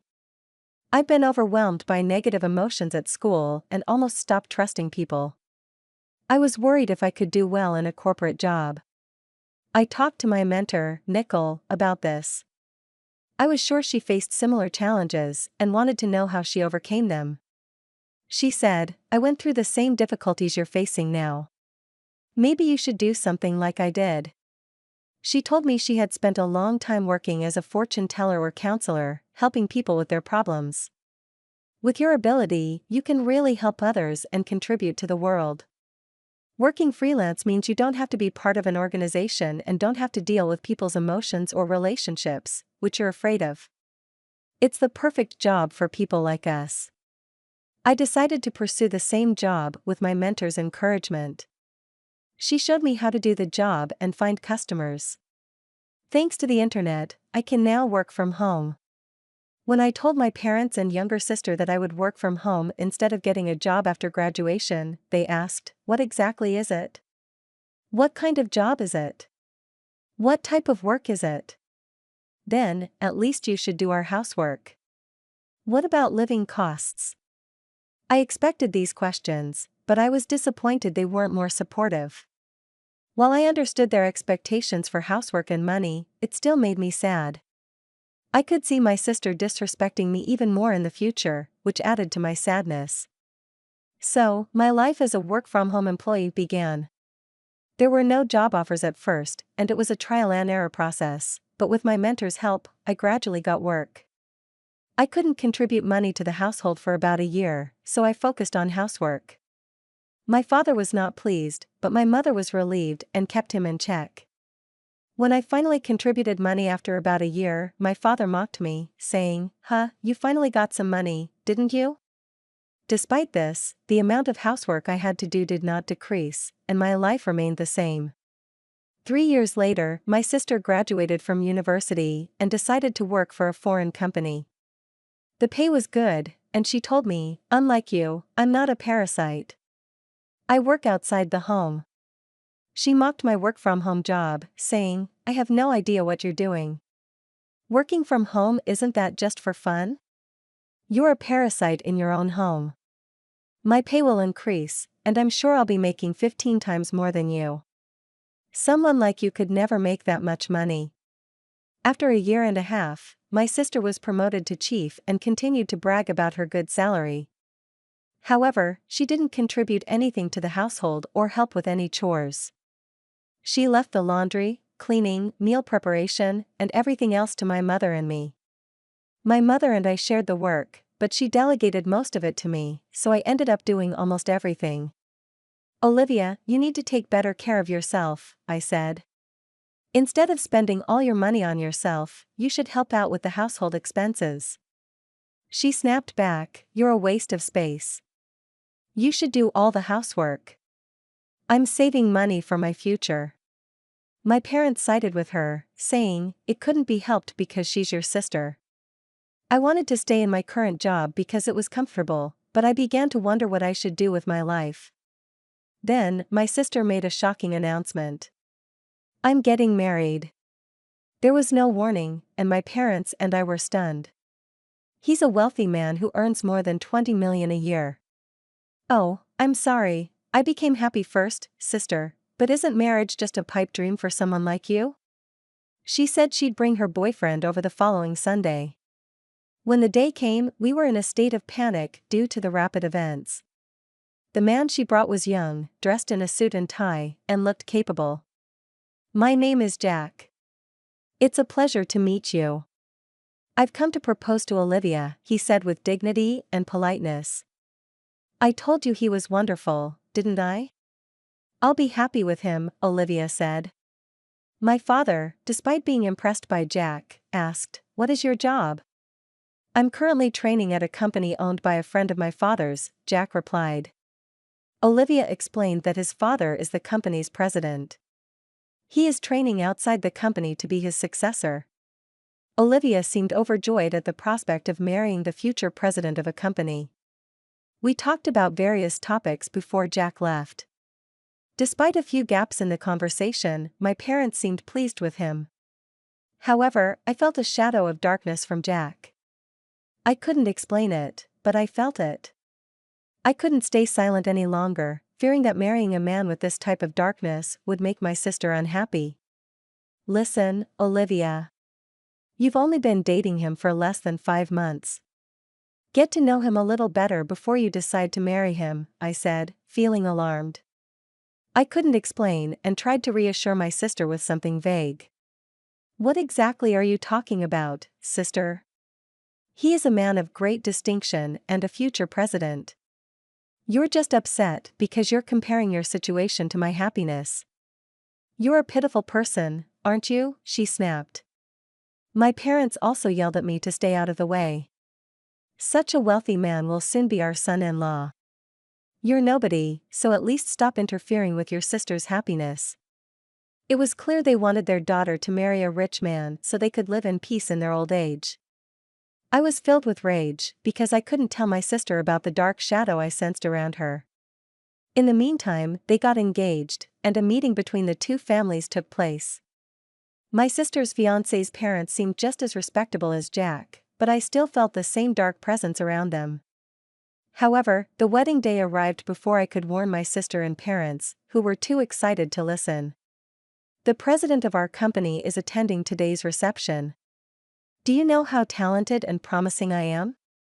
It's a great honor, but you, my stay-at-home sister, can't even imagine how great it is," my sister said before leaving the house, adding her usual words of disrespect.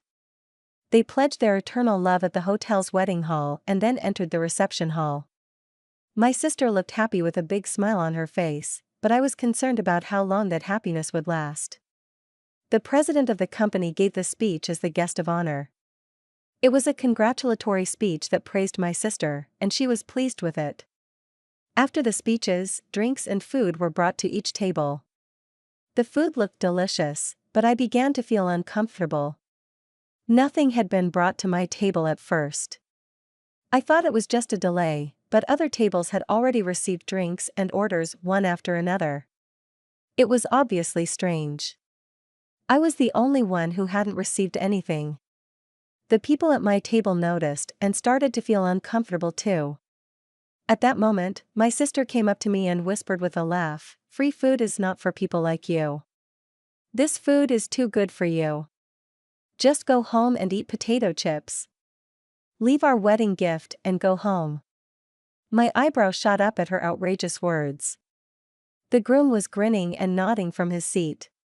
Even my parents pretended to be surprised at first, but then they said, "Well, Olivia is right." I was shocked, and then a surge of anger followed. "I can't believe you could be this cruel, father and mother. How can you accept such rudeness?" I said. My parents gave me a bitter look but didn't scold my sister. "I understand. I'm going home, but you'll regret this," I said. "What's with that threat? Is it the hell of a loser?" my sister mocked. The hall buzzed with excitement at this turn of events when a man stood up suddenly. "I'm the groom's brother, Larry. My brother and parents are scum, but the bride is even worse. I can't take it anymore," he said. Larry continued, "Father, your company went bankrupt half a year ago, yet you still pretend to be its president. You're trying to take advantage of your daughter-in-law and her family. Jack, you can't be president anymore either. You're unemployed and trying to leech off your wife." The buzz in the hall grew louder at Larry's words. My sister, turning bright red, yelled, "What do you mean? You cheated me? What do you mean you're unemployed?" Her face gradually turned from red to blue, and her eyes filled with tears. My parents were also clueless and began screaming. The screams of my family echoed through the hall. Both the groom and his parents were stunned and silent. In fact, before the wedding, I had received Larry's confession and apology. I had asked Larry not to hesitate to speak his mind if something happened during the reception. As my sister blamed Larry with anger and resentment on her face, another man stood up, looking like he had enough. It was the president of my sister's company. Enough of this. This is not right. You have no right to blame the groom. What makes you think you can criticize his brother? His voice was filled with anger, and my sister looked frightened. I didn't attend your ceremony for your sake, he said. If you weren't Nora's sister, to whom I owe so much, I wouldn't be here. My sister's eyes went wide when the president suddenly mentioned my name. Nora? What does she have to do with this? The president explained, Nora has saved many companies from crisis. She is like a goddess to us business owners. Under her mentor's guidance, she started as a fortune teller and life consultant and then became an advisor for corporate revitalization. Although she had no managerial knowledge, she used her powers to show companies the right path. One after another, the companies she advised experienced amazing recoveries. Because of this, she is known as a teacher and a goddess. Your company was also consulted 7 months ago, and with her advice, it became stronger. My sister, shocked, said, "Oh no. I didn't know anything about that. Aren't you just a stay-at-home nobody?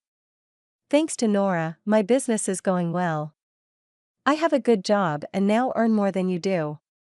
I put enough money into the house, but my parents don't care about me." What do you think all that money was for? It wasn't Olivia's, the president clarified. My parents seemed to have misunderstood. There was no way Olivia could have brought money into the house. The wedding party broke up in confusion. The wedding gifts were fully refunded to everyone. My sister sobbed, "How are we going to pay for this ceremony now that we don't have the money from the gifts?" Besides, I relied on Jack's income and signed a contract for a condominium in my name. I can't pay the rent by myself if I'm unemployed. Jack coldly replied, "You signed the contract on your own, didn't you?" "I don't know anything about it." Divorce, divorce, divorce. You crook. My sister's marriage quickly fell apart. It was a mess, and this chaos was the result of his malicious behavior. Afterwards, my sister divorced Jack and demanded alimony. Jack and his parents couldn't afford to pay a large amount, and they barely managed to cover the wedding hall costs. They couldn't afford the condo they had signed for, so it was cancelled before they ever lived in it. However, the loan balance remained a heavy burden on my sister. The outrageous behavior at the wedding spread quickly among the company officials who attended. My sister lost credibility, and the company president demoted her to a lower position. She lost her pride as an elite employee and wanted to quit, but she had to keep working to repay the loan. She ended up doing trivial work in a basement reference room, work that may or may not have been important. Jack and his parents failed in their attempt to leech off my sister. They are now struggling to make ends meet by working day jobs. Larry, Jack's older brother, separated himself from his parents and younger brother. My parents easily gave up on my sister when she hit rock bottom and came to me for help, but I said, "I don't want to be pushed around by you guys anymore. I'm cutting you off. Goodbye." With that, I left home, signed a lease on a new apartment, and began a new life. I took in my sister, who had fallen on hard times and was struggling to make ends meet. Her salary had been drastically reduced, and she couldn't afford to contribute to our parents' household.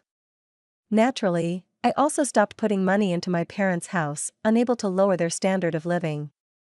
My parents quickly became exhausted and complained every day.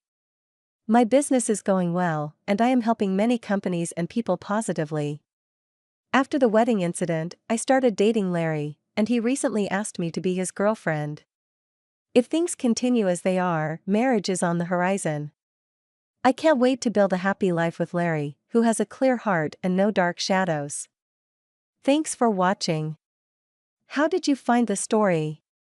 Let me know in the comments below. Remember to like this video and subscribe to our channel for more awesome stories like this. Your feedback and support mean a lot.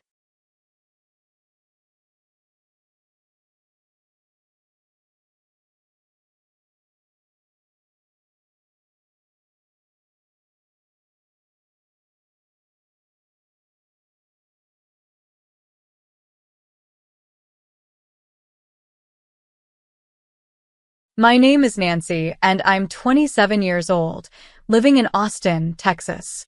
I've always been a teacher, but today, I feel like I'm standing on the precipice of a new chapter in my life.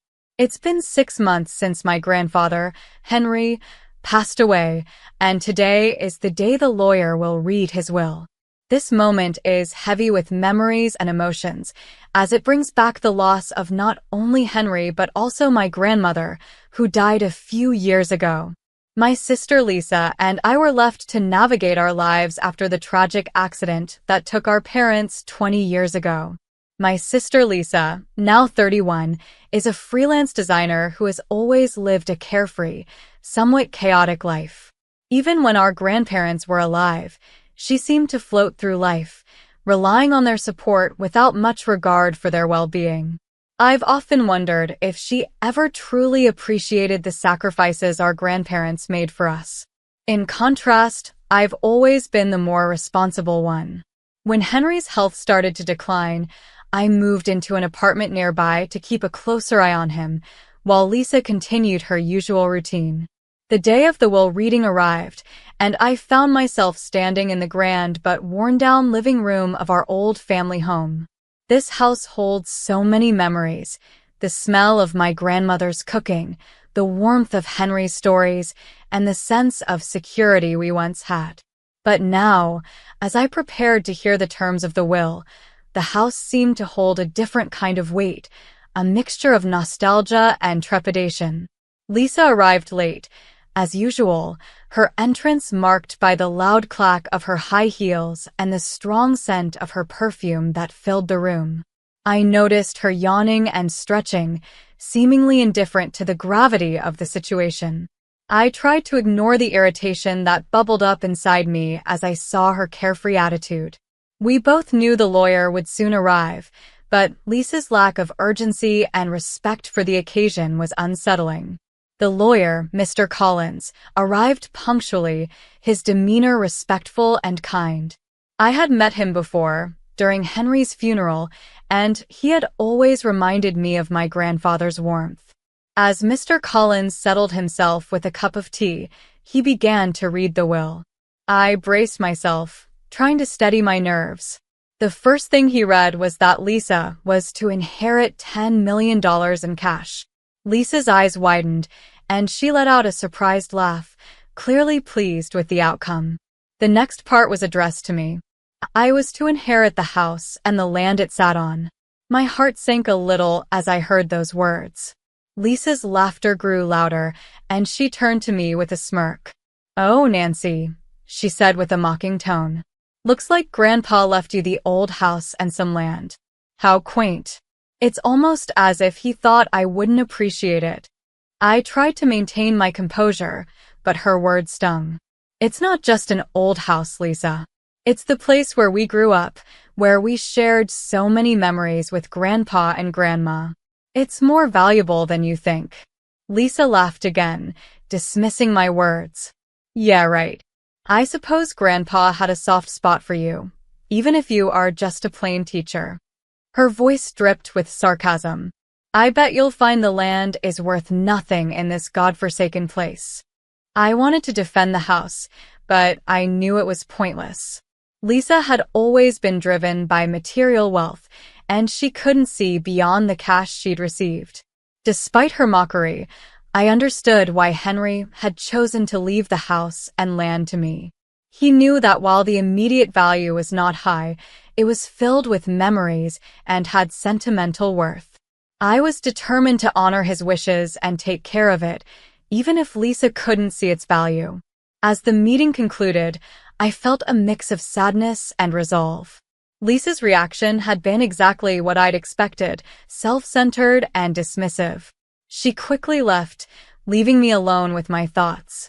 The house felt emptier now, not just because of Henry's absence, but because Lisa's behavior had made it clear that she didn't share the same sense of family or responsibility. Later that day, as I sat with my boyfriend, Jake, he listened to me recount the events with a somewhat detached expression. Jake, who is also 27 and works as a salesperson, had always been supportive but seemed indifferent about my inheritance. His comments about Lisa's windfall seemed more focused on the money rather than the significance of the house and land. "It must be something," Jake remarked, "to get $10 million. That's quite a lot of cash. I mean, I get why you're attached to the house, but come on, the money's where the real value is." I tried to mask my disappointment, but his response made me uneasy. It was clear that Jake didn't share my appreciation for the sentimental value of the inheritance. As the days went by, his indifference started to bother me more and more. Little did I know, this would be the beginning of a series of events that would shake the very foundation of my life. The turning point in this story, though, was just around the corner. I could feel the tension building, but I wasn't yet aware of how drastically my life would change. For now, all I could do was reflect on my grandfather's decision and prepare myself for what was to come. It wasn't long after the will reading that the cracks in my world began to show. Life, as I knew it, took a sudden and disheartening turn. The days following the reading of Grandpa Henry's will were a mix of trying to get used to my new role as caretaker of the family home and dealing with Lisa's mockery. I hoped that my decision to stay close to the house and respect Grandpa's wishes would eventually lead to a deeper understanding of its value, even if Lisa couldn't see it. Jake and I had been dating for a little over a year.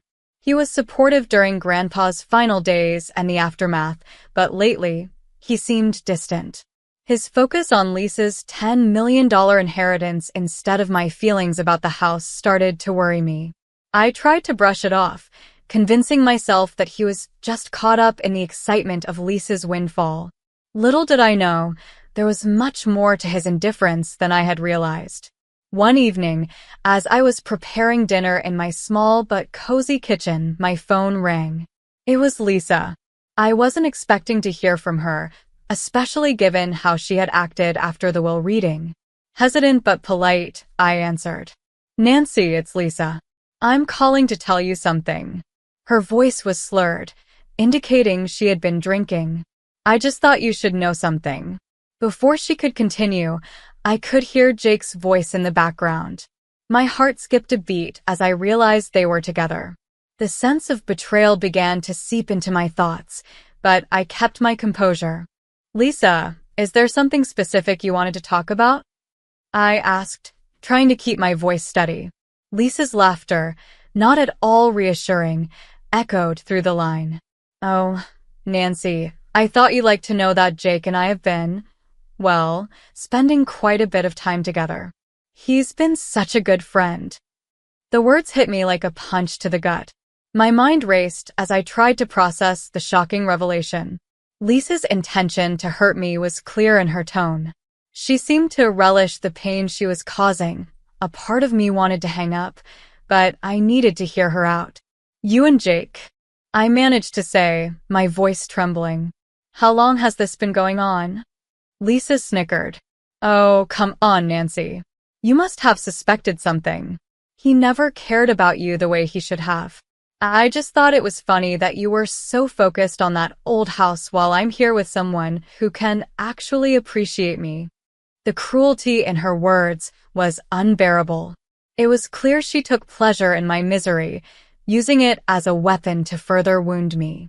I ended the call abruptly, unable to bear any more of her taunting. Tears streamed down my face as I tried to wrap my head around the betrayal from both my sister and my boyfriend. The shock left me feeling numb and lost. The following days were a blur of emotional turmoil.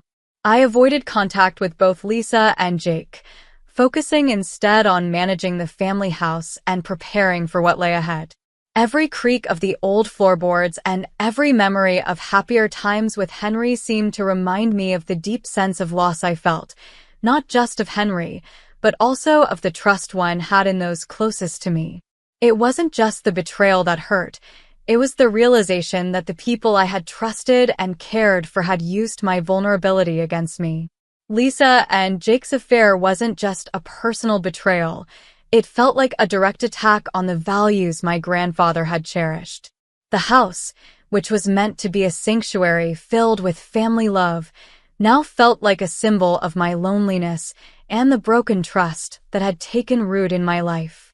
I resolved to distance myself from both of them. I needed time to heal and think about what was next. I had inherited more than just property. I had inherited a responsibility to honor Grandpa Henry's memory and preserve the home he had so deeply valued. Despite the pain and anger, I knew I had to stay focused on this responsibility. As I wrestled with my emotions, I began to see a glimmer of clarity. Grandpa Henry's decision to leave me the house and land, though it seemed small compared to Lisa's immediate wealth, held a different kind of promise. The value of the property was bound to increase as Austin continued to develop. Even in my sorrow, I started to see that there might be a silver lining if I could hold on and make the right decisions. But for now, my focus was on picking up the pieces of my life and coming to terms with the betrayal.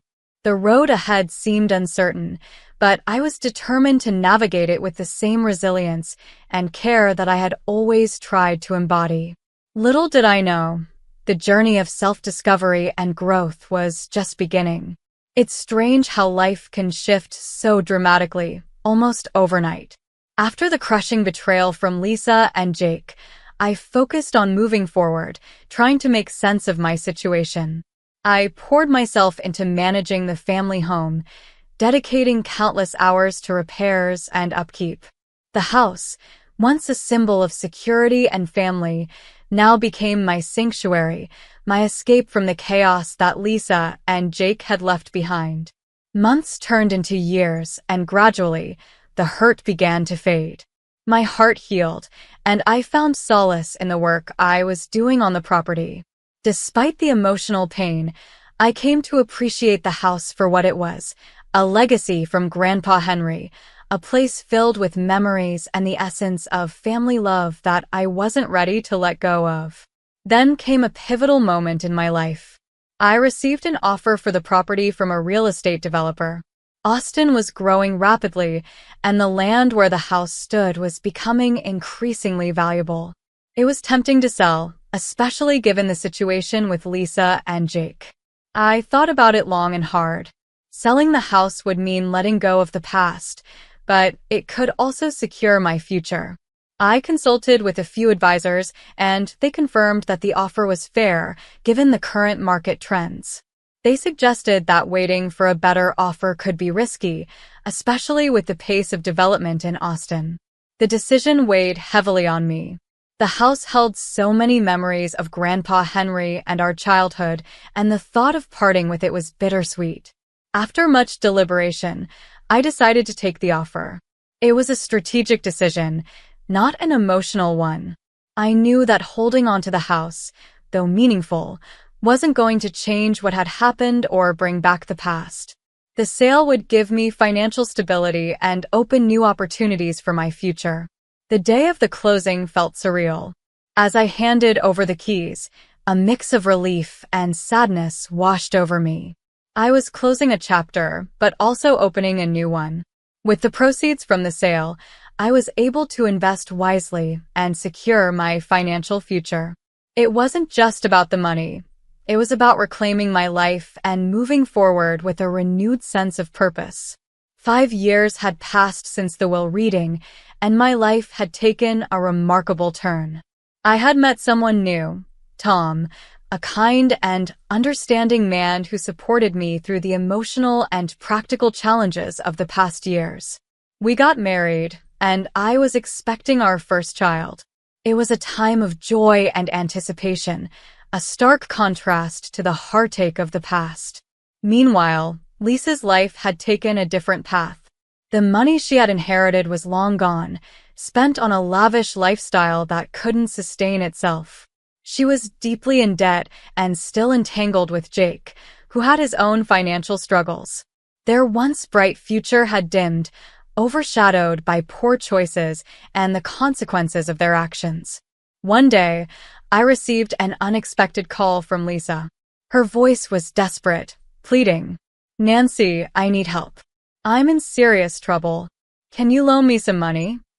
I took a deep breath, trying to manage my emotions. Part of me wanted to help, but I also knew that I had to stand by my decision and the lessons I had learned. "Lisa, I'm sorry, but I can't help you. You made choices that led you to this point, and it's important for you to face the consequences." Her response was a mixture of frustration and bitterness. "You don't understand. I'm in a bad place, and it's all because of bad luck." Her pleas were a stark reminder of the path I had chosen to leave behind. I had moved on, found stability, and embraced a new beginning. Lisa and Jake's choices had led them to a place of despair, while I had managed to find peace and happiness despite the setbacks. Life continued its course, and I focused on building my future with Tom and preparing for the arrival of our child. The lessons learned from the past were invaluable, shaping my perspective on wealth and relationships. It wasn't about the money or the material possessions. It was about love, support, and the strength to move forward, no matter the obstacles. As I looked back, I realized that Grandpa Henry's legacy wasn't just in the property or the inheritance. It was in the wisdom he had imparted, the values he had upheld, and the strength to embrace a future filled with hope and new beginnings. As I settled into my new life with Tom and our growing family, it felt like I had finally found the peace and happiness I had been seeking. The transition from the old to the new had been challenging, but it led me to a place of contentment I hadn't thought possible. The house was gone, but the lessons it had taught me remained. One day, the tranquility of my new life was interrupted by a shocking news headline. Lisa and Jake had been arrested for marriage fraud. They had concocted a scheme to scam money from a wealthy individual by pretending to be married. Their plan had unraveled, and they were now facing serious legal consequences. When I read about their arrest, a mix of emotions washed over me. Part of me felt a sense of vindication. Lisa and Jake had brought their troubles upon themselves, and now they were paying the price for their choices. Yet, I also felt a pang of sadness. Despite everything, they were still family, and it was hard to see them in such a dire situation. Lisa reached out to me again, this time from a place of desperation. Her letter was filled with regret and pleas for forgiveness. "Nancy, I'm so sorry for everything. I see now how wrong I was. Can you help us? We're in a terrible place." Reading her letter, I reflected on the journey I had been on. I had learned to value what truly mattered: love, family, and integrity. Despite the betrayal and the hurt, I had chosen to build a life grounded in these values. I had worked hard to create something meaningful, not just for myself, but for the family I was now raising. I decided to visit Lisa. It wasn't about rehashing the past or opening old wounds. It was about offering closure and extending a hand, even if it was limited. Seeing her in person, I could tell she had been through a lot. Her once confident demeanor was replaced by a weary and humbled expression. "I'm sorry, Nancy," she said, tears in her eyes. "I see now how wrong I was. I made so many mistakes." "I know, Lisa," I replied gently. "But there's a lesson in all of this. We all make mistakes, but it's what we do afterward that defines us. I can't offer you money, but I hope you find a way to rebuild and learn from this." Her sobs were heart-wrenching, and I could see the depth of her regret. As much as I had moved on, I couldn't deny the compassion I felt for her. This was a moment of realization for both of us. Lisa needed to confront her choices and find a way to make amends. Leaving the prison, I felt a sense of finality. The past was truly behind me. I had learned that while material wealth could be fleeting, the love and wisdom from family were enduring. I had found true happiness in the relationships I had built and the life I was creating. The story of my life had come full circle. I had faced betrayal, made difficult choices, and ultimately discovered what truly mattered. As I prepared for the arrival of my child, I was committed to teaching them the lessons I had learned, that love, integrity, and family are the greatest treasures one can have. In the end, the true value of life isn't measured by money or possessions, but by the love we give and receive. And with that understanding, I looked forward to the future with hope and gratitude, ready to embrace whatever came next. I had always been the quiet one, the shadow to my twin sister Claire's brilliance. While Claire lit up every room she walked into with her boundless confidence and effortless charm, I was the one standing on the sidelines, blending into the background. She was everything I wasn't, outgoing, athletic, and radiant in every way that seemed to matter. Our parents adored her for it, too. They didn't even try to hide their favoritism. Claire was the one they bragged about to friends and relatives, the one they saw as their golden child. Whenever I came up in conversation, it was more of an afterthought. My health issues during childhood didn't help matters either. While Claire was busy excelling in sports and making friends easily, I spent most of my time in and out of doctors' offices, battling one illness after another. That seemed to seal my fate in their eyes. I was the lesser twin, the one who couldn't keep up. "Emily, why can't you just try to be more like Claire?" Mom used to say, her voice sharp with frustration. "You'd have an easier time if you did." I heard it so often that it stopped stinging after a while. By the time I was 18, I'd accepted my role in the family. I was the quiet one, the overlooked twin who would never measure up. But when college came around, I saw a glimmer of hope, a chance to step out of Claire's shadow and make something of myself. I moved away and worked hard to create a life that felt like my own. Eventually, I settled in Dallas, Texas, where I found a job as a schoolteacher. Teaching gave me a sense of purpose I'd never felt before. The kids in my classroom didn't care about the comparisons I'd grown up with. To them, I was just Miss Emily, someone who made them laugh and taught them new things. For the first time in my life, I started to feel like I mattered. Then Michael came along, and everything changed. Michael was a real estate agent I met through mutual friends. He wasn't the kind of man who needed to fill the room with his presence. Instead, he had this quiet warmth that drew people in without demanding attention. From the moment we met, he made me feel seen in a way no one else ever had. "You're different," he told me on our first date, his voice gentle but sure. In a good way. The kind of different that stays with you. Those words stuck with me. For someone who had spent her life feeling invisible, Michael's attention felt like sunlight breaking through clouds. We dated for 2 years before getting married. Life wasn't extravagant, but it was good. His steady job and my teaching salary allowed us to buy a small but cozy home. We never had children, but we didn't mind. Our days were filled with quiet moments of contentment, weekend breakfasts at the diner down the street, late-night talks about our dreams, and the kind of steady companionship that felt like home. But as the years passed, something began to shift. It was subtle at first, an unreturned smile here, a distant tone there. By the time we'd been married for 10 years, those small changes had grown into something I couldn't ignore. Michael started coming home later and later, always with the same excuse: work. He was no longer the open, caring man I'd fallen in love with. When I asked how his day was, his answers were clipped, almost robotic. "Is everything okay?" I finally asked one night as we sat across from each other at the dinner table. The question had been burning in my mind for weeks, and I couldn't hold it in any longer. Michael didn't even look up from his plate. "Just busy with clients," he muttered. "You know how it is." But the truth was, I didn't know. I didn't understand why he was pulling away or how to reach him. I thought about calling Claire, but the idea made my stomach turn. Our relationship had never been close. Claire still lived in our hometown and called occasionally, mostly to brag about her glamorous life. She had a high-paying marketing job, a jet-setting lifestyle, and a string of wealthy boyfriends. Whenever we spoke, I felt like a failure in comparison. Then one evening, Everything came crashing down. Michael had been unusually quiet during dinner, barely touching his food. I could feel the tension hanging in the air, thick and suffocating. Finally, he set his fork down and looked at me, his expression unreadable. "I want a divorce," he said, his voice flat and emotionless.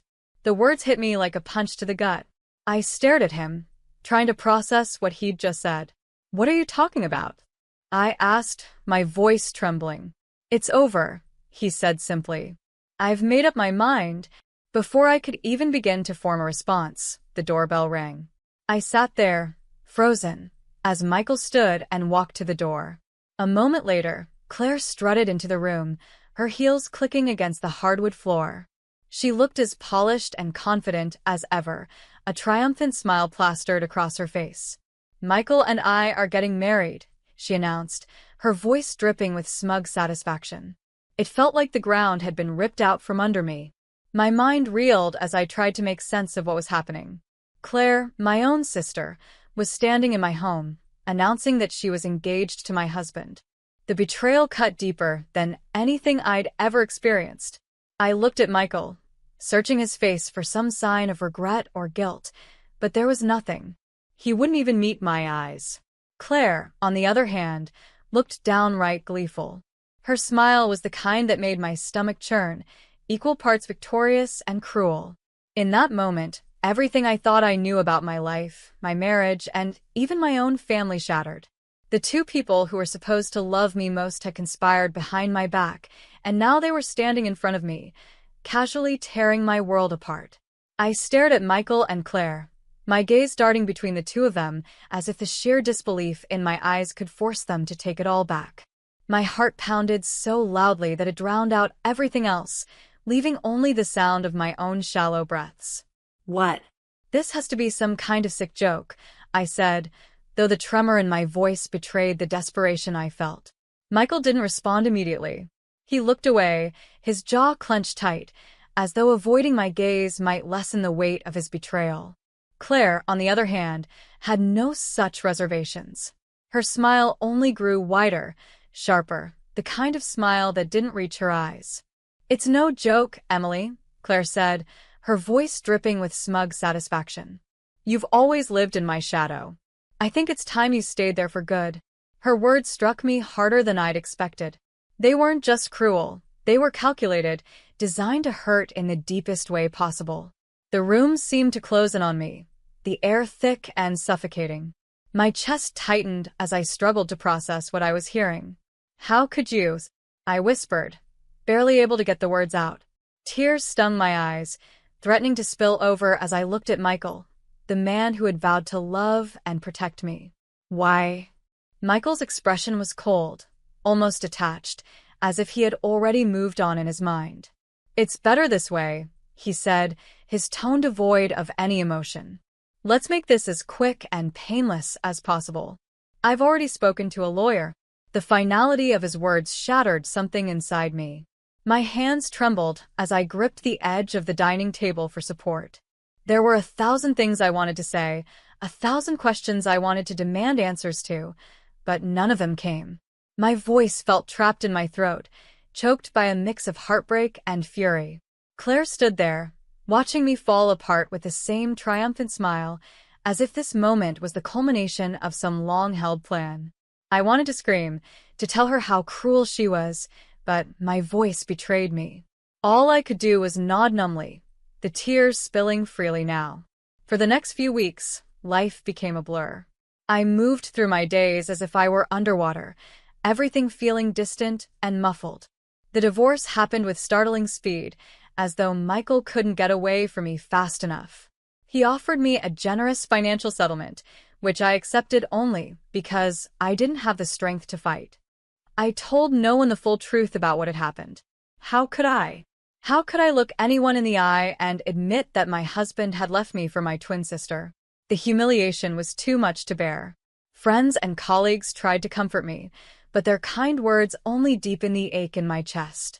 Meanwhile, Claire wasted no time flaunting her new relationship. My social media feeds were flooded with pictures of her and Michael, romantic dinners at 5-star restaurants, weekends at luxury resorts, even candid shots where they looked impossibly happy.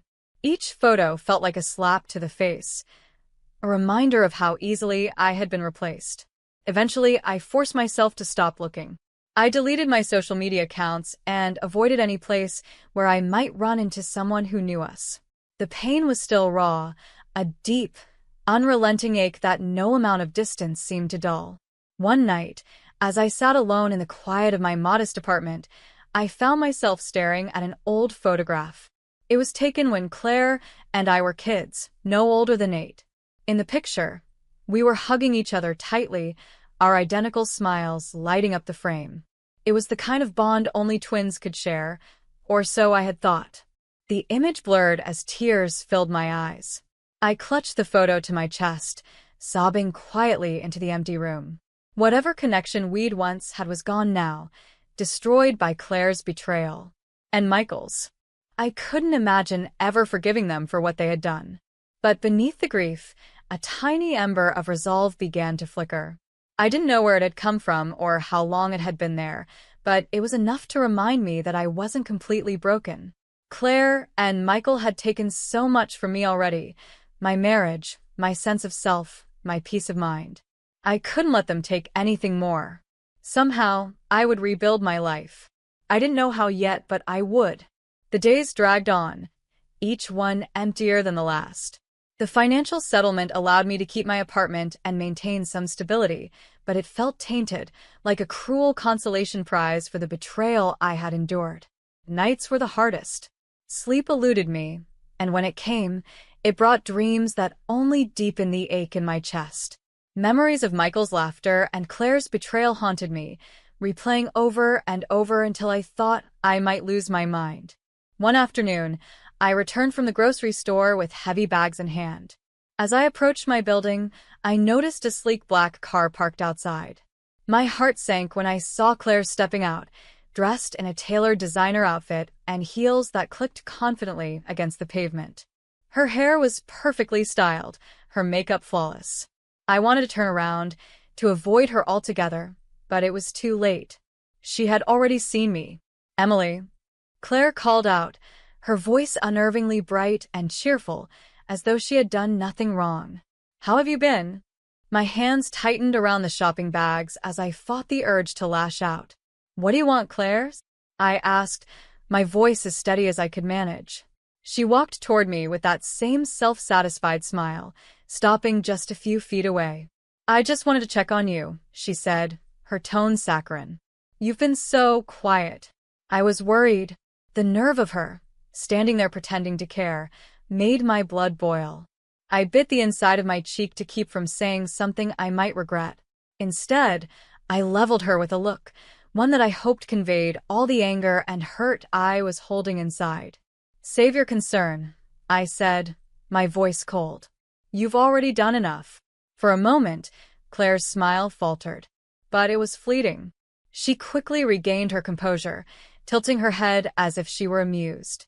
"Well, if you ever want to talk, you know where to find me," she said lightly before turning on her heel and walking back to her car. I stood there, watching her drive away, my hands trembling with a mix of anger and frustration. She had already taken so much from me, and now she had the audacity to act like she cared. But I wouldn't let her win. Not anymore.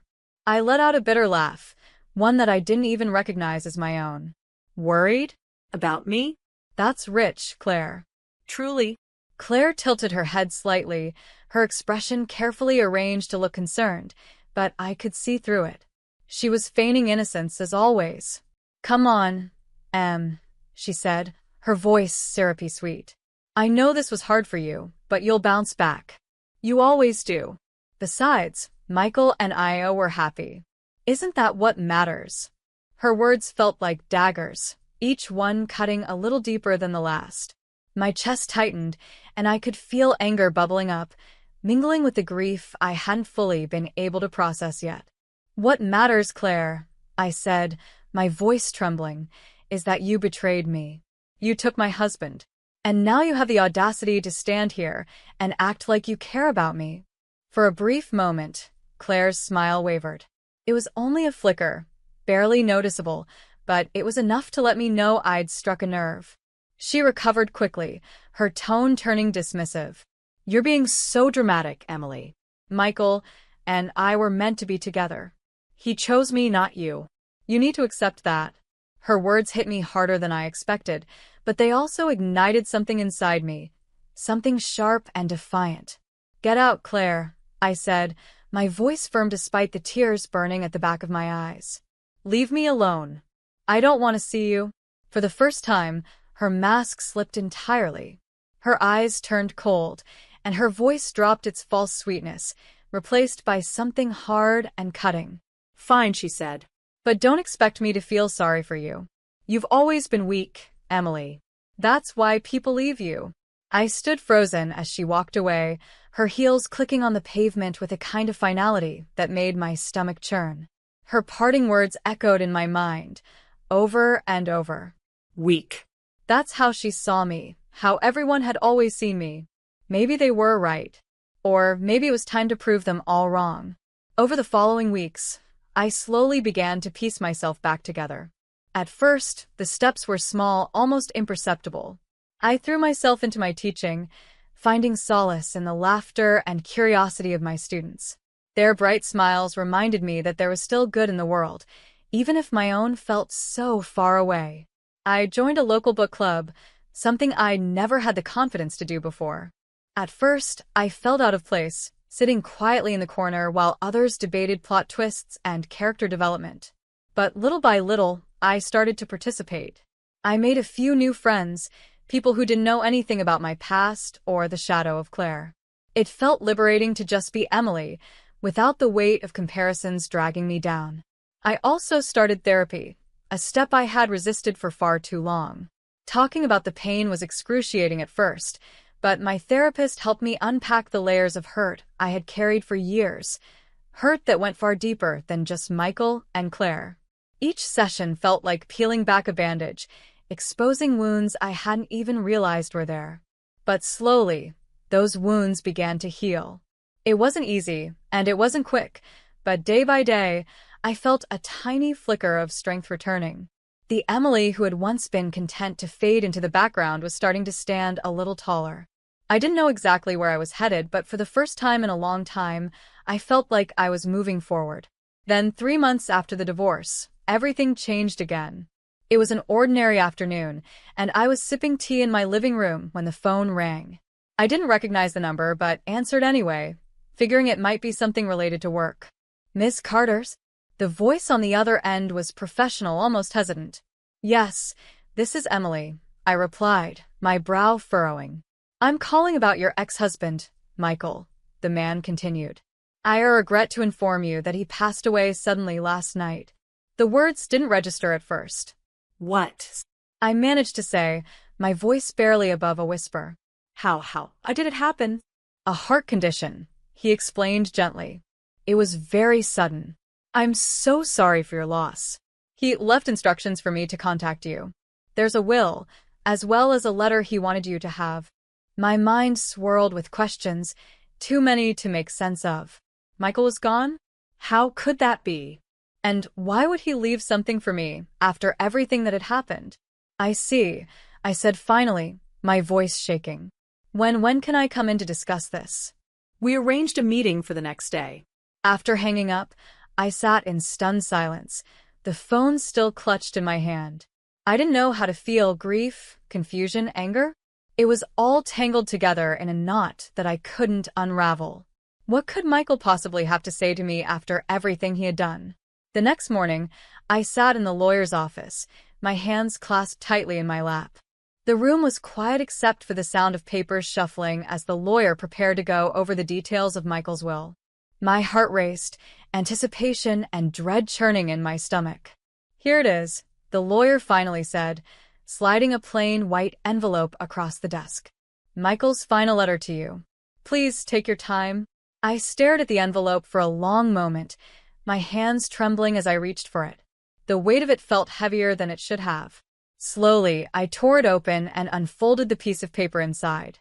The sight of Michael's familiar handwriting made my chest tighten. "Dear Emily," the letter began. By the time you read this, I'll be gone. There's so much I want to say, but I'll start with the most important thing. I'm sorry. I know what I've done seems unforgivable, but I need you to know that everything I did was to protect you. I stopped reading for a moment, my breath caught in my throat. Protect me? What on earth could he mean? My hands shook as I continued to read, desperate for answers. 6 months ago, I was diagnosed with a terminal heart condition. The doctors gave me little time, and I knew I couldn't leave you vulnerable to the people around you, especially Claire. She's always been manipulative, and I feared what she might do to you after I was gone. When my uncle passed away, I learned about his estate. At first, I thought it would be a blessing, but it turned out to be a curse. The estate was mired in debt, over $2 million. Claire didn't know that, of course. She only saw the opportunity for wealth and took the bait. I let her believe the inheritance was a fortune, knowing she'd act on her greed. I know it hurt you when I left, but I needed Claire to focus on me, not you. It was the only way to keep her from dragging you into her mess. I've left you my personal savings, Emily. It's not much, but it should be enough to help you start over. You deserve a life free from Claire's toxicity and the weight of our family's dysfunction. Please know that I've always cared for you, even in the end. Be strong, Emily. You're so much stronger than you think. With love, Michael. As I finished reading Michael's letter, my hands trembled, the paper crinkling slightly in my grasp. Tears blurred my vision and streamed down my cheeks, each one carrying the weight of 1,000 emotions. I felt sorrow for the man who had kept this enormous burden to himself, anger for the pain his actions had caused me, and a bittersweet gratitude for the love he had tried to show, even in his flawed way. I clutched the letter tightly to my chest, my mind spinning. Michael had betrayed me, there was no denying that. But now I saw the truth. The choices he made, however misguided, had been an attempt to protect me. He had sacrificed himself, enduring Claire's manipulative games and distancing himself from me, all to shield me from her grasp. It was a truth that left me reeling. How was I supposed to process this? How could I reconcile the man who had broken my heart with the one who had tried to save it? The days following Michael's funeral passed in a haze. I attended out of respect, though it felt surreal to be there. Claire, of course, put on a grand show of mourning, her tears perfectly timed and her appearance meticulously polished. I kept my distance, unable to bear the sight of her pretending to be the grieving fiancé while I carried the weight of Michael's confession. She had no idea the fortune she thought she'd inherited was nothing more than a mountain of debt, and for the first time in years, I felt a small sense of justice. Still, Michael's revelation weighed heavily on me. For most of my life, I had believed what everyone else seemed to think, that I was weak, the lesser twin who couldn't stand on her own. But his letter told a different story. He saw strength in me, even when I couldn't see it in myself. It was a realization that both humbled and unsettled me. In the days that followed, I found myself reflecting on my life, on all the ways I had allowed others to define me. My parents' constant comparisons to Claire, her endless need to outshine me, and Michael's betrayal, all of it had shaped how I saw myself. I had spent so long believing I wasn't enough, letting their actions dictate my worth. But Michael's words planted a seed of something I hadn't felt in years: determination. One evening, as I sat in my small apartment surrounded by the remnants of my old life, I opened the envelope the lawyer had given me containing the details of Michael's financial arrangements. True to his word, he had left me his personal savings. It wasn't a fortune, but it was enough, a small but meaningful gift that could help me start anew. For the first time, I didn't feel burdened by the money. I saw it as a chance, a way to rebuild. I decided to make changes, starting with my surroundings. The apartment, though comforting in its familiarity, felt tied to the pain of the past. I began searching for a new place, somewhere that could serve as a fresh start. It was scary, the thought of leaving behind the life I had known, but it also felt necessary. I needed to let go of the pieces that no longer served me and create something entirely my own. I threw myself into my work with renewed energy, pouring my heart into my students and finding joy in their progress. Teaching had always been my sanctuary, and now it felt like my lifeline. I also continued therapy, where I explored the layers of hurt and resilience within me. Slowly, I began to uncover parts of myself I had buried long ago. The parts that were strong, capable, and worthy. Claire, predictably, tried to reach out. She called several times, leaving voicemail after voicemail, each one more frantic than the last. I ignored them all. I knew it was only a matter of time before she discovered the truth about Michael's inheritance, and I wasn't interested in being her safety net. She had taken enough from me already. One afternoon, I received an email from Claire. It was short and to the point. We need to talk. Call me. I stared at the screen for a long time before deleting the message without replying. For the first time in my life, I didn't feel the need to engage with her, to justify myself or seek her approval. It was liberating. As weeks turned into months, I found myself changing in ways I hadn't expected. I started taking risks, small ones at first, trying a new hobby, saying yes to invitations I would have declined before. I began to trust myself, to believe that I could navigate life on my own terms. It wasn't easy, and there were still moments of doubt, but with each step, I felt a little stronger. Michael's letter stayed with me, tucked away in a drawer, but never far from my thoughts. It was a reminder of the complexity of love and sacrifice, of the ways people can both hurt and heal us. And while I still wrestled with the pain of his betrayal, I also felt a deep gratitude for the chance he had given me to reclaim my life. For the first time in years, I began to feel something I thought I had lost forever: hope. My relationship with my family became even weaker after I moved out and bought my own house. When they saw the house, they took legal action, demanding I give it to my sister. They lost the case and ended up owing $15,000. I've been thinking about this for a long time, wondering if I need advice or just want to share my feelings. I've always felt unloved by my family. I have a sister, Amy, who is 6 years younger than me. We've never gotten along. When she was born, it felt like everything got worse. My parents seemed to focus all their attention on her. She was the golden child, and I was treated like I didn't matter. Maybe I'm overreacting, but looking back, things were clearly unfair.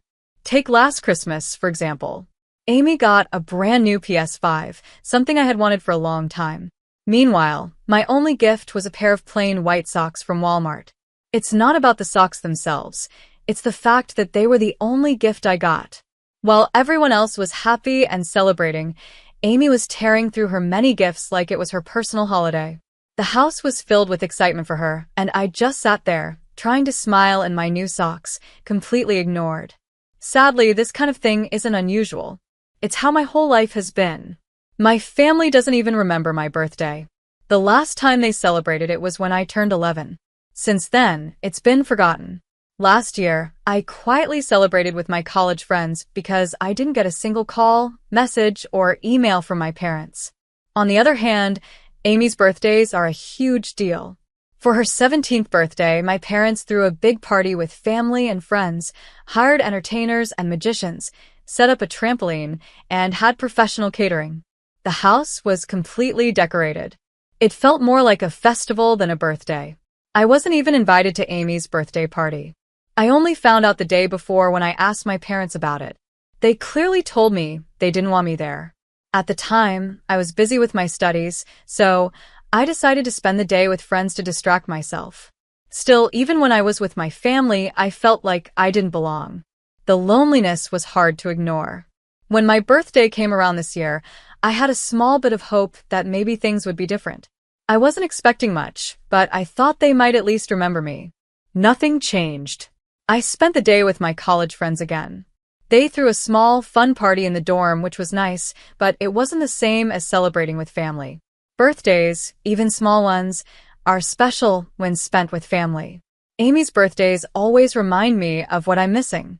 I remember her 11th birthday when my parents decorated the whole house with a pirate theme. For my own 11th birthday, I was just happy to have pizza. It's not about the gifts or the parties. It's about feeling like I matter. I've always worked hard, kept up good grades, and stayed out of trouble, but it felt like none of that mattered. Amy is different from me. She's outgoing, great at sports, and always the center of attention. My parents were so happy when she was born. I remember being excited too.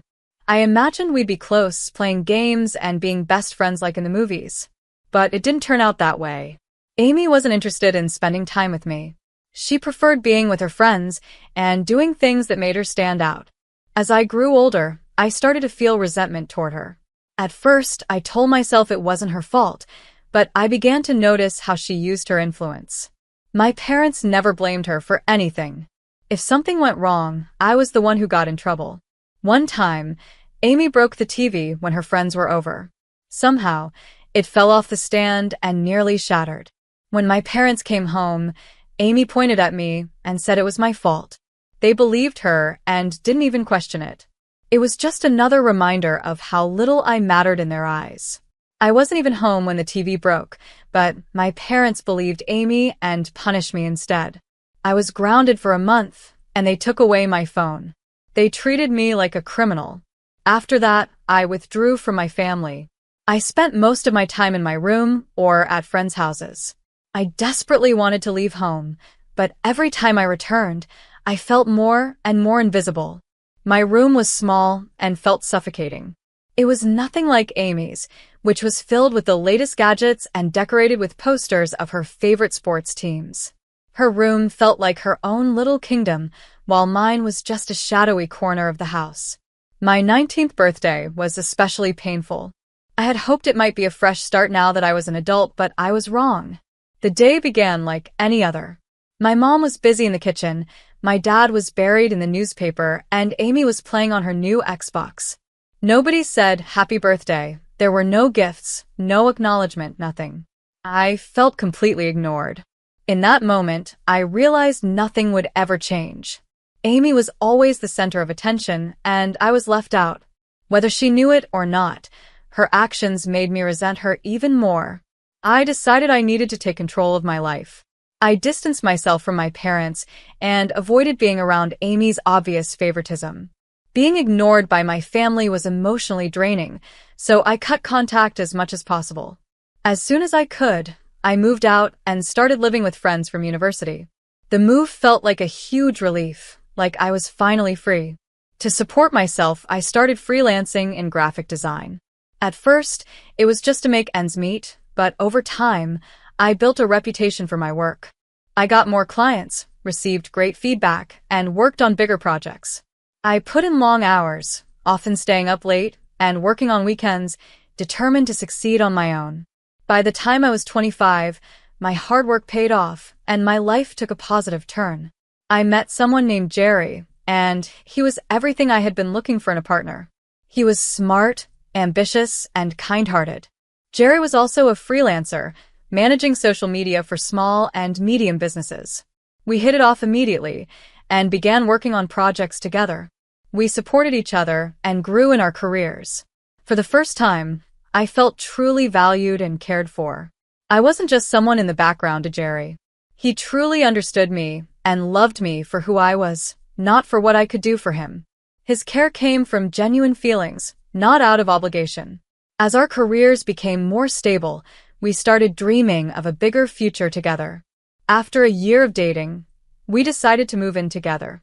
Everything was going well, and we made a bold plan to use our savings to buy a home. We didn't want just any house. We wanted something special. After a long search, we found a beautiful 4-story house in the suburbs. It was more expensive than we had planned, but with our combined income, we managed to afford it. It truly felt like our dream home, a result of our teamwork and hard work. We signed the papers and became the official owners. 4 days later, the trouble started. I got a call from my family. At first, I didn't want to answer it. Since moving out, I had barely spoken to them, and every conversation felt awkward. But the calls didn't stop, so I finally picked up. They said, "We're in town and want to visit your new home." I wasn't sure how to feel, but decided to let them come, thinking it was better to get it over with and avoid them forever. A few hours later, my parents, Amy, and a man I didn't recognize showed up at the door. That's when things got weird. Amy introduced the man as her fiancé, Douglas, and also revealed she was pregnant. I was shocked, I didn't even know she was engaged, let alone expecting a baby. It felt like a wake-up call about how distant I had become from my family. Before they even stepped inside, my dad made a snarky comment. "So, this is the house you bought? I didn't think you could afford something like this." His tone was condescending, but I chose to ignore it. I wasn't in the mood to argue. Once inside, the atmosphere became even more awkward. My mom tried making small talk with Jerry, but he quickly picked up on the tension and glanced at me, clearly sensing something was wrong. Meanwhile, my dad and Amy were whispering to each other, and Douglas was walking around like the house was his. Then, out of nowhere, my dad spoke up in a firm and unexpected way, making the situation even stranger. My father said arrogantly, "I think it makes sense for Amy and Douglas to move in here to build their family and make room for the baby." I was so shocked I couldn't even speak. He went on, ignoring how upset I was. "This house is too big for you and Jerry. Amy and Douglas really need a place like this to raise a child. You two don't need all this space." I couldn't believe what I was hearing. Then he looked me in the eye and said something that made my blood boil. "This is no joke. It's time for you to step aside. You should give up what your sister needs. Family comes first, and she's starting a new family. You and Jerry can find a smaller place. This house is more suitable for them." I felt devastated. Years of bottled-up resentment poured out. "This home belongs to Jerry and me. We bought it, and it's in our names. No one gets to make decisions for us." Amy smirked and added, "Wait a minute. Why do you even need such a big house? Unlike you, we have a baby on the way." That was the last straw. I snapped. "The issue isn't the size of the house. The problem is that you're trying to take something that's mine and claim it as your own." My voice was shaking with anger. "I've put up with this kind of treatment my whole life, and I'm done with it." My father suddenly became aggressive. He stood up, puffed out his chest, and said, "You should be grateful. It's shameful to live in a house that's beyond your means. If you give it to Amy, she won't have to feel that way. Besides, they're not demanding the keys, they're just asking. Whether you like it or not, this house becoming Amy's is inevitable." That was it. I couldn't hold back anymore. I exploded with rage, lunging at him and pinning him against the wall. "Get out of this house right now," I shouted. Jerry tried to calm me down, but I couldn't stop. Years of frustration and anger were pouring out. My father pushed back, and before I knew it, we were yelling and physically fighting. My mother and Amy were screaming, and Douglas stood in the corner frantically, making a phone call. The chaos didn't stop until the police arrived. It was Douglas who had called them.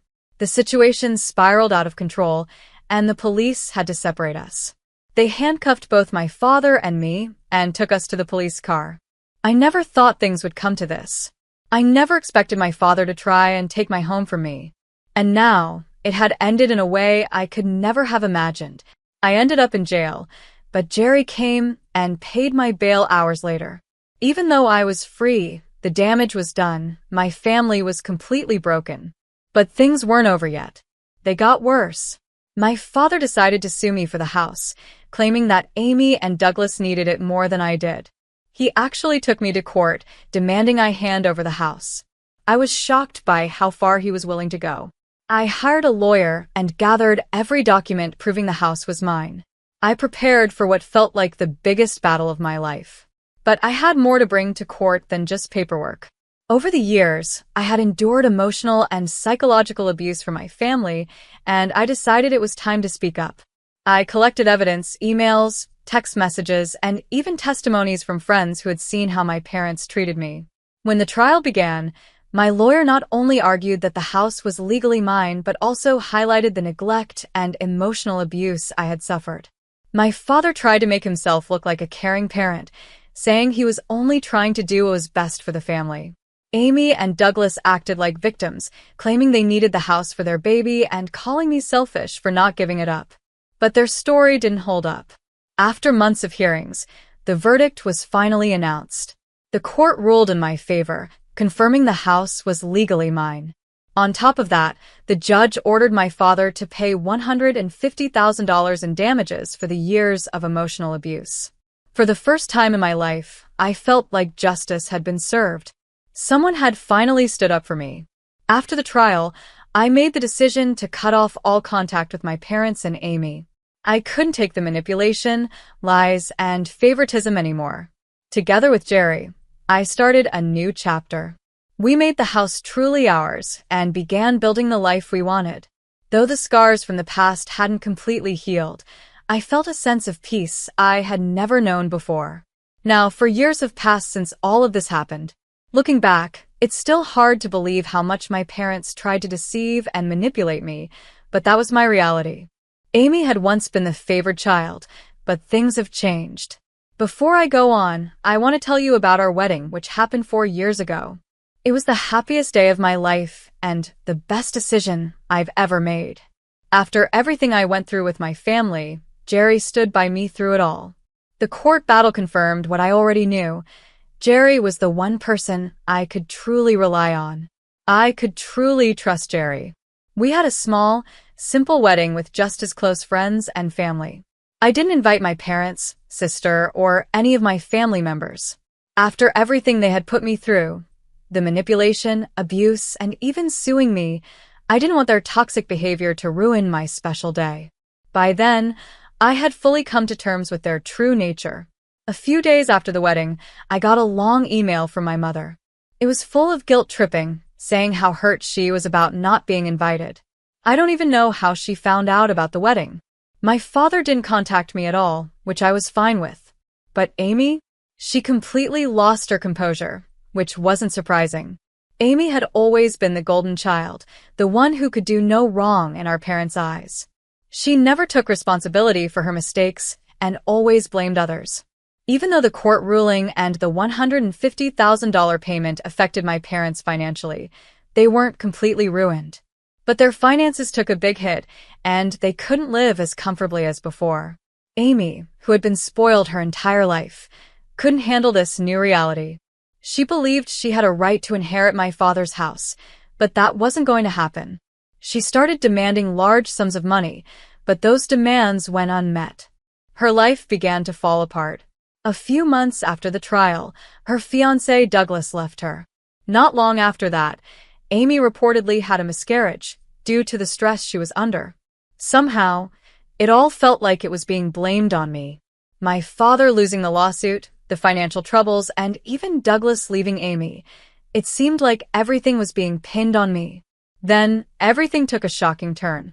About a month into my marriage, Jerry and I were settling into our new life and enjoying the peace of being free from family drama. One day, we decided to go for a walk in the neighborhood. The air was crisp and the streets were quiet. It was supposed to be a relaxing day. As we walked, we suddenly saw Amy standing on a corner, staring at me with pure anger in her eyes. My heart dropped. I hadn't seen her since the trial, and I couldn't understand why she was there. Confused, I yelled, "What are you doing here?" Before I could process what was happening, she charged at me. In her hand was an iron rod, probably taken from a nearby construction site. I screamed and tried to back away, but she was too fast. She swung the rod and hit me in the abdomen. Before I could react, pain shot through me like fire burning through my ribs. I bent over, gasping for air, but Amy wasn't finished. She swung the rod again, this time hitting my left shin. The sickening sound of the impact was followed by me collapsing onto the sidewalk. "You ruined my life," Amy screamed, trembling with rage. "It's all your fault. You caused Dad's financial collapse, you made Douglas leave, and you broke everything." I tried to get up and defend myself, but my body wouldn't cooperate. My strength was gone, and I couldn't move properly. The world around me became a blur, but I could hear voices getting louder and footsteps rushing toward us. Someone grabbed Amy and pulled her away, but I was too weak to understand what was happening. My consciousness faded. When I woke up, I was in a hospital bed. Jerry was sitting beside me, his face pale and his eyes filled with tears. I tried to speak, but my throat was dry and every part of my body ached. "Are you okay?" Jerry whispered, gripping my hand tightly. "I'm okay," I managed to say, but I wasn't. I had multiple broken ribs, a fractured left leg, and a broken right arm. The doctor told me I was lucky to be alive. If bystanders hadn't stepped in when they did, Amy might have killed me. The police were called, and Amy was arrested on the spot while I lay bleeding on the sidewalk. After that, I drifted in and out of consciousness, heavily sedated by pain medication. As my body began to heal, Jerry stayed by my side the entire time. He handled everything: police reports, insurance claims, and hiring a lawyer to prepare for the upcoming trial. Amy was facing serious charges, including assault with a deadly weapon. Because of the severity of my injuries, she was looking at a long prison sentence. When I was finally awake and able to understand everything, Jerry explained what had happened. Amy, after being abandoned by Douglas, had a complete mental breakdown. She fell into deep depression and refused to accept responsibility for her situation. Instead, she blamed everything on me. According to the police report, Amy had waited outside my house for hours and grabbed the iron rod from a nearby construction site to attack me. When questioned by the police, she showed no regret. She justified her actions by claiming that I had destroyed her life and said she was only seeking justice.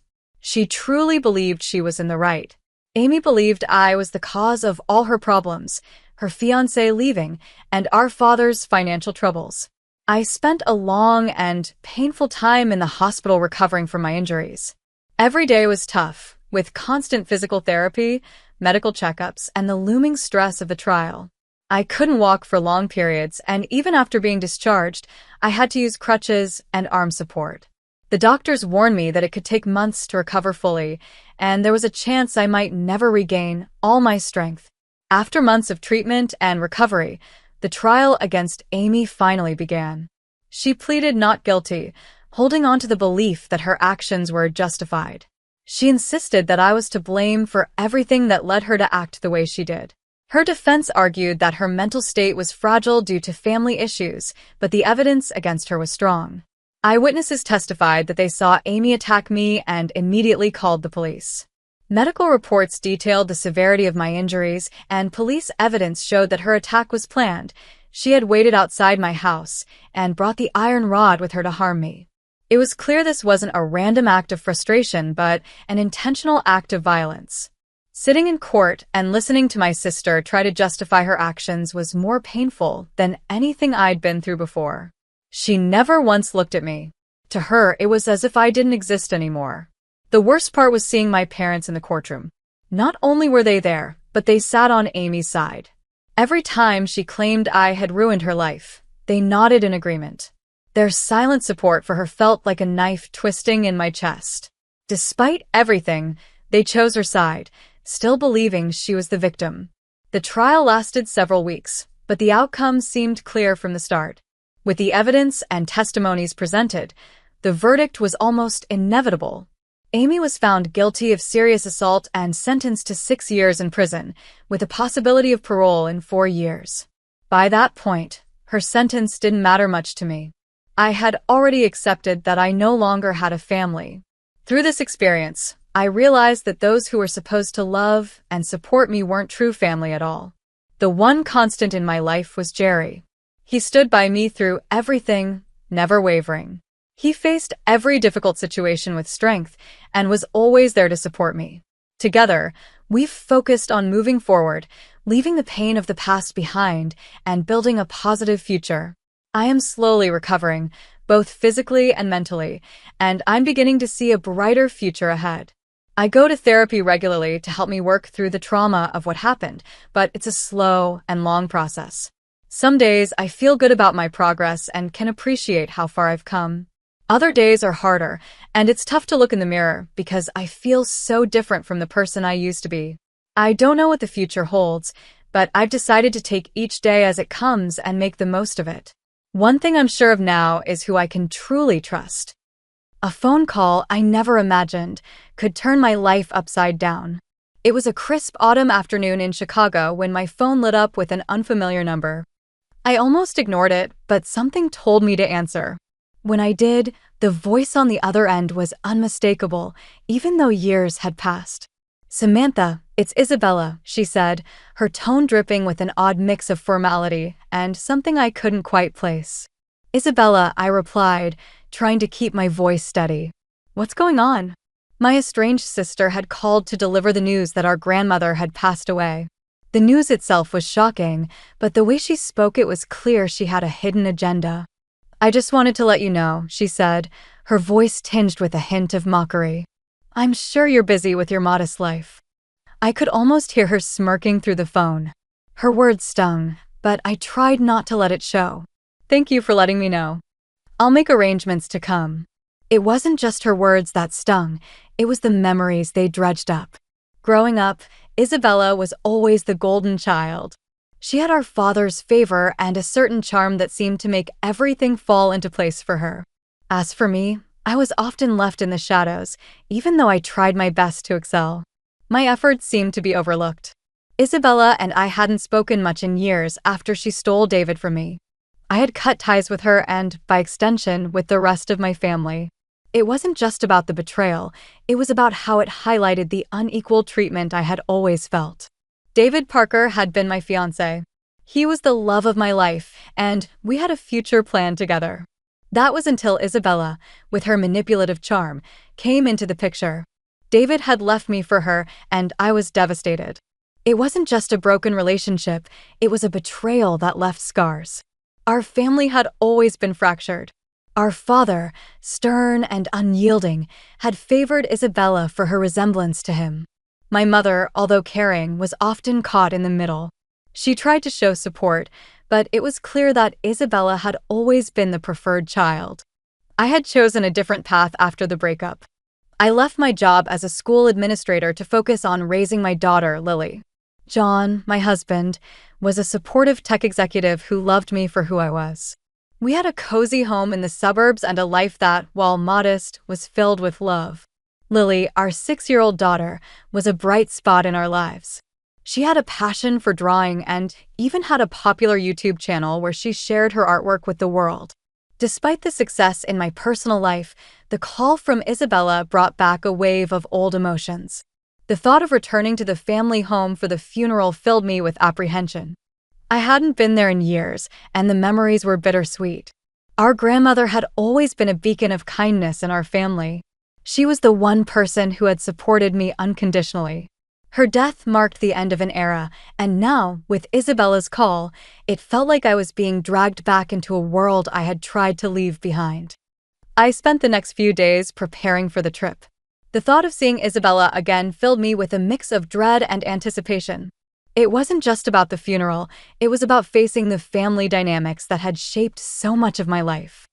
I couldn't shake the feeling that there was more to Isabella's call than just the announcement of our grandmother's passing. When the day of the funeral arrived, I found myself standing in front of the old family home. The house looked exactly as I remembered it, unchanged and yet somehow different. It was as if the walls held the echoes of our childhood, the echoes of laughter and fights, of dreams and disappointments. Inside, the atmosphere was heavy with grief and nostalgia. I saw familiar faces, some filled with sorrow and others marked by hidden agendas. As I moved through the crowd, I caught sight of Isabella. Her eyes scanned the room with a practiced indifference. She was surrounded by people who seemed to hang on her every word. Her charm, as potent as ever, made me uneasy. Despite the years and the distance, it felt like we were still locked in the same old struggle. Isabella's presence was a stark reminder of the family dynamics that had always been a part of my life. In the middle of the ceremony, as the eulogies were being delivered, Isabella managed to corner me. "Samantha," she said with a smile that didn't reach her eyes. "It's been a while." I forced a smile and returned, "Yes, it has. How have you been?" "Oh, she replied, her voice dripping with false sweetness. "Life has been interesting." I could sense the undercurrent in her words, the same old rivalry that had never truly faded. As I looked at her, I realized that this reunion wasn't just about mourning our grandmother, it was about confronting the past, the betrayals, and the choices that had shaped both of our lives. Little did I know that this encounter would set the stage for revelations that would challenge everything I thought I knew about my sister and our family. The days leading up to the funeral were filled with tension and unresolved feelings. I tried to focus on my family, John, Lily, and our daily routines, but it was impossible to ignore the looming reunion with Isabella and the family I had distanced myself from. The familiar, yet painful, echoes of the past were all too real. On the day of the funeral, the air was thick with grief and unresolved emotions. The family home was filled with relatives and acquaintances, all paying their respects. The house, with its worn charm, seemed to watch over us like an old friend holding secrets. The walls felt heavy with the weight of past arguments, laughter, and hidden truths. As I entered the living room, I felt Isabella's eyes on me. Her presence was as imposing as ever, her polished exterior masking the deep-seated rivalry that had always existed between us. It wasn't long before she approached me again. Her smile was now more genuine, but still carrying an edge. "I've been meaning to catch up, Samantha," she said, her voice carrying a note of curiosity. "It's been a while since we've had a chance to talk." I forced a smile, trying to keep my emotions in check. "Yes, it has. How have things been for you?" "Oh, Isabella replied with a wave of her hand. "Busy but good. I'm sure you've heard from the family about how things have been for me." I nodded, though I wasn't entirely sure what she was referring to. The last I had heard from our parents, Isabella was living a life of luxury in Los Angeles. The stories I heard seemed to paint a picture of success and perfection, but I knew better than to take them at face value. During the wake, Isabella made a point of flaunting her perceived success. She spoke of her life in Los Angeles, her upscale lifestyle, and her supposed achievements. It was as though she was trying to outshine everyone, to prove that her life was better than mine. I watched her with a mix of curiosity and irritation. I knew that beneath her confident facade lay a tangled web of lies and manipulations. It was hard to ignore how she spoke about David Parker, my former fiancé and now her ex-husband. Her casual mentions of him, her attempts to show how unaffected she was by their failed marriage, felt like salt in an old wound. David had once been the center of my world. We had been planning a future together until Isabella, with her cunning and charm, had stolen him away. The betrayal had left me heartbroken and disillusioned. Seeing Isabella flaunt her life so casually was a painful reminder of the hurt I had tried to move past. I decided to confront Isabella about the past, hoping to find some closure. As the crowd began to thin out, I pulled her aside into a quiet corner of the house. "Isabella, can we talk?" I asked, trying to keep my tone calm. She looked at me, her eyes narrowing slightly. "Of course. What's on your mind?" "I need to understand why," I said, struggling to keep my voice steady. "Why did you have to take David from me? What was it that made you think you could just take him away?" Isabella's expression shifted from faux cheerfulness to something colder, more calculating. "Samantha, it's not about taking anything. David and I had our connection. You just didn't see it. You manipulated him," I said, my voice rising with emotion. "You knew how much I loved him." She shrugged nonchalantly. "David made his own choices. You have to move on, Samantha. Life doesn't wait for anyone." Her dismissive attitude was infuriating. "You never understood, did you? It wasn't just about David, it was about how you always seemed to have everything handed to you while I was left struggling." Isabella's face hardened. "Don't blame me for your shortcomings. We all have our battles. Maybe if you had been more assertive, things would have been different." Her words felt like a stab in the dark, hitting all the old wounds that had never fully healed. I wanted to lash out, but I took a deep breath, trying to stay composed. "This isn't just about David. It's about our family, the way things have always been stacked against me." Before Isabella could respond, I was interrupted by the arrival of some distant relatives. I had no choice but to step away. The confrontation was unresolved.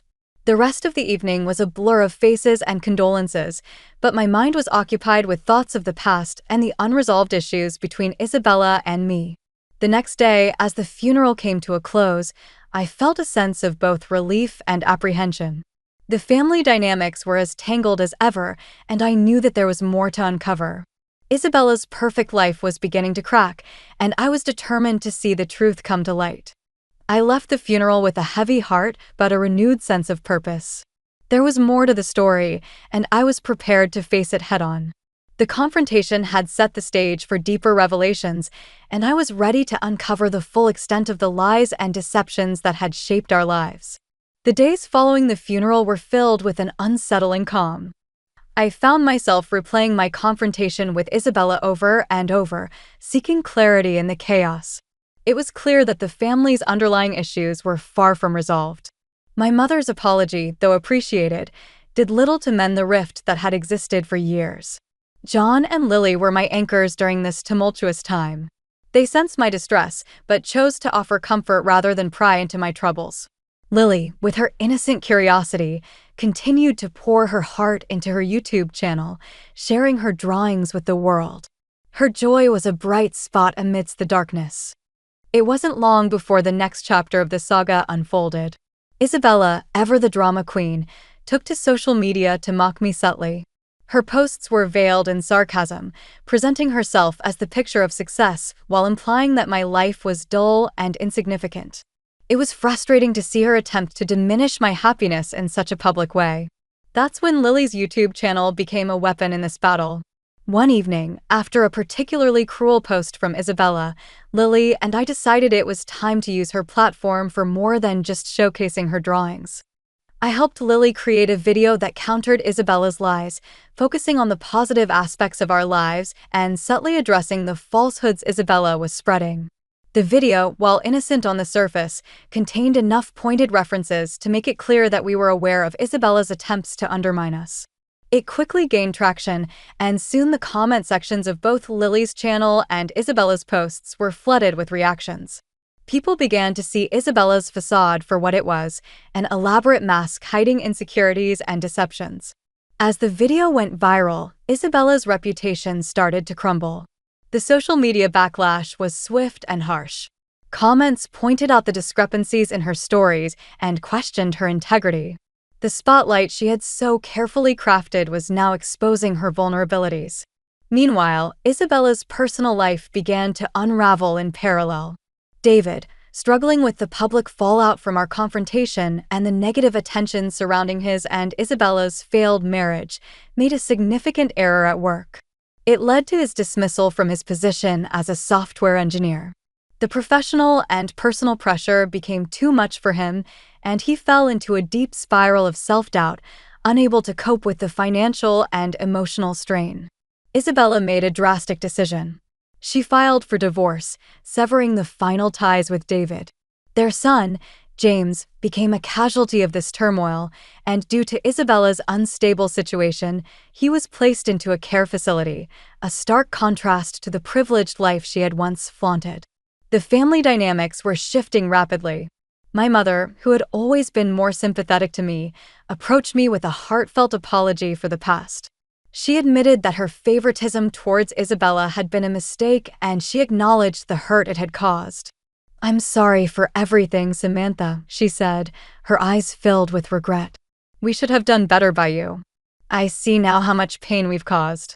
I appreciated her words, but the scars of the past were not easily healed. I chose to maintain a distant but cordial relationship with her, focusing on what truly mattered, my family's happiness and well-being. Amid these revelations, John and I decided to take a break from the chaos. We planned a joyful outing to an amusement park, a chance for Lily to enjoy herself and for us to reconnect as a family. It was a reminder of the simple joys and the love we shared. The trip was everything we needed, a day filled with laughter and bonding. It reinforced the strength of our family and highlighted the content life we had built together. It was a much-needed respite from the drama, and it reminded me of the importance of moving forward with love and support.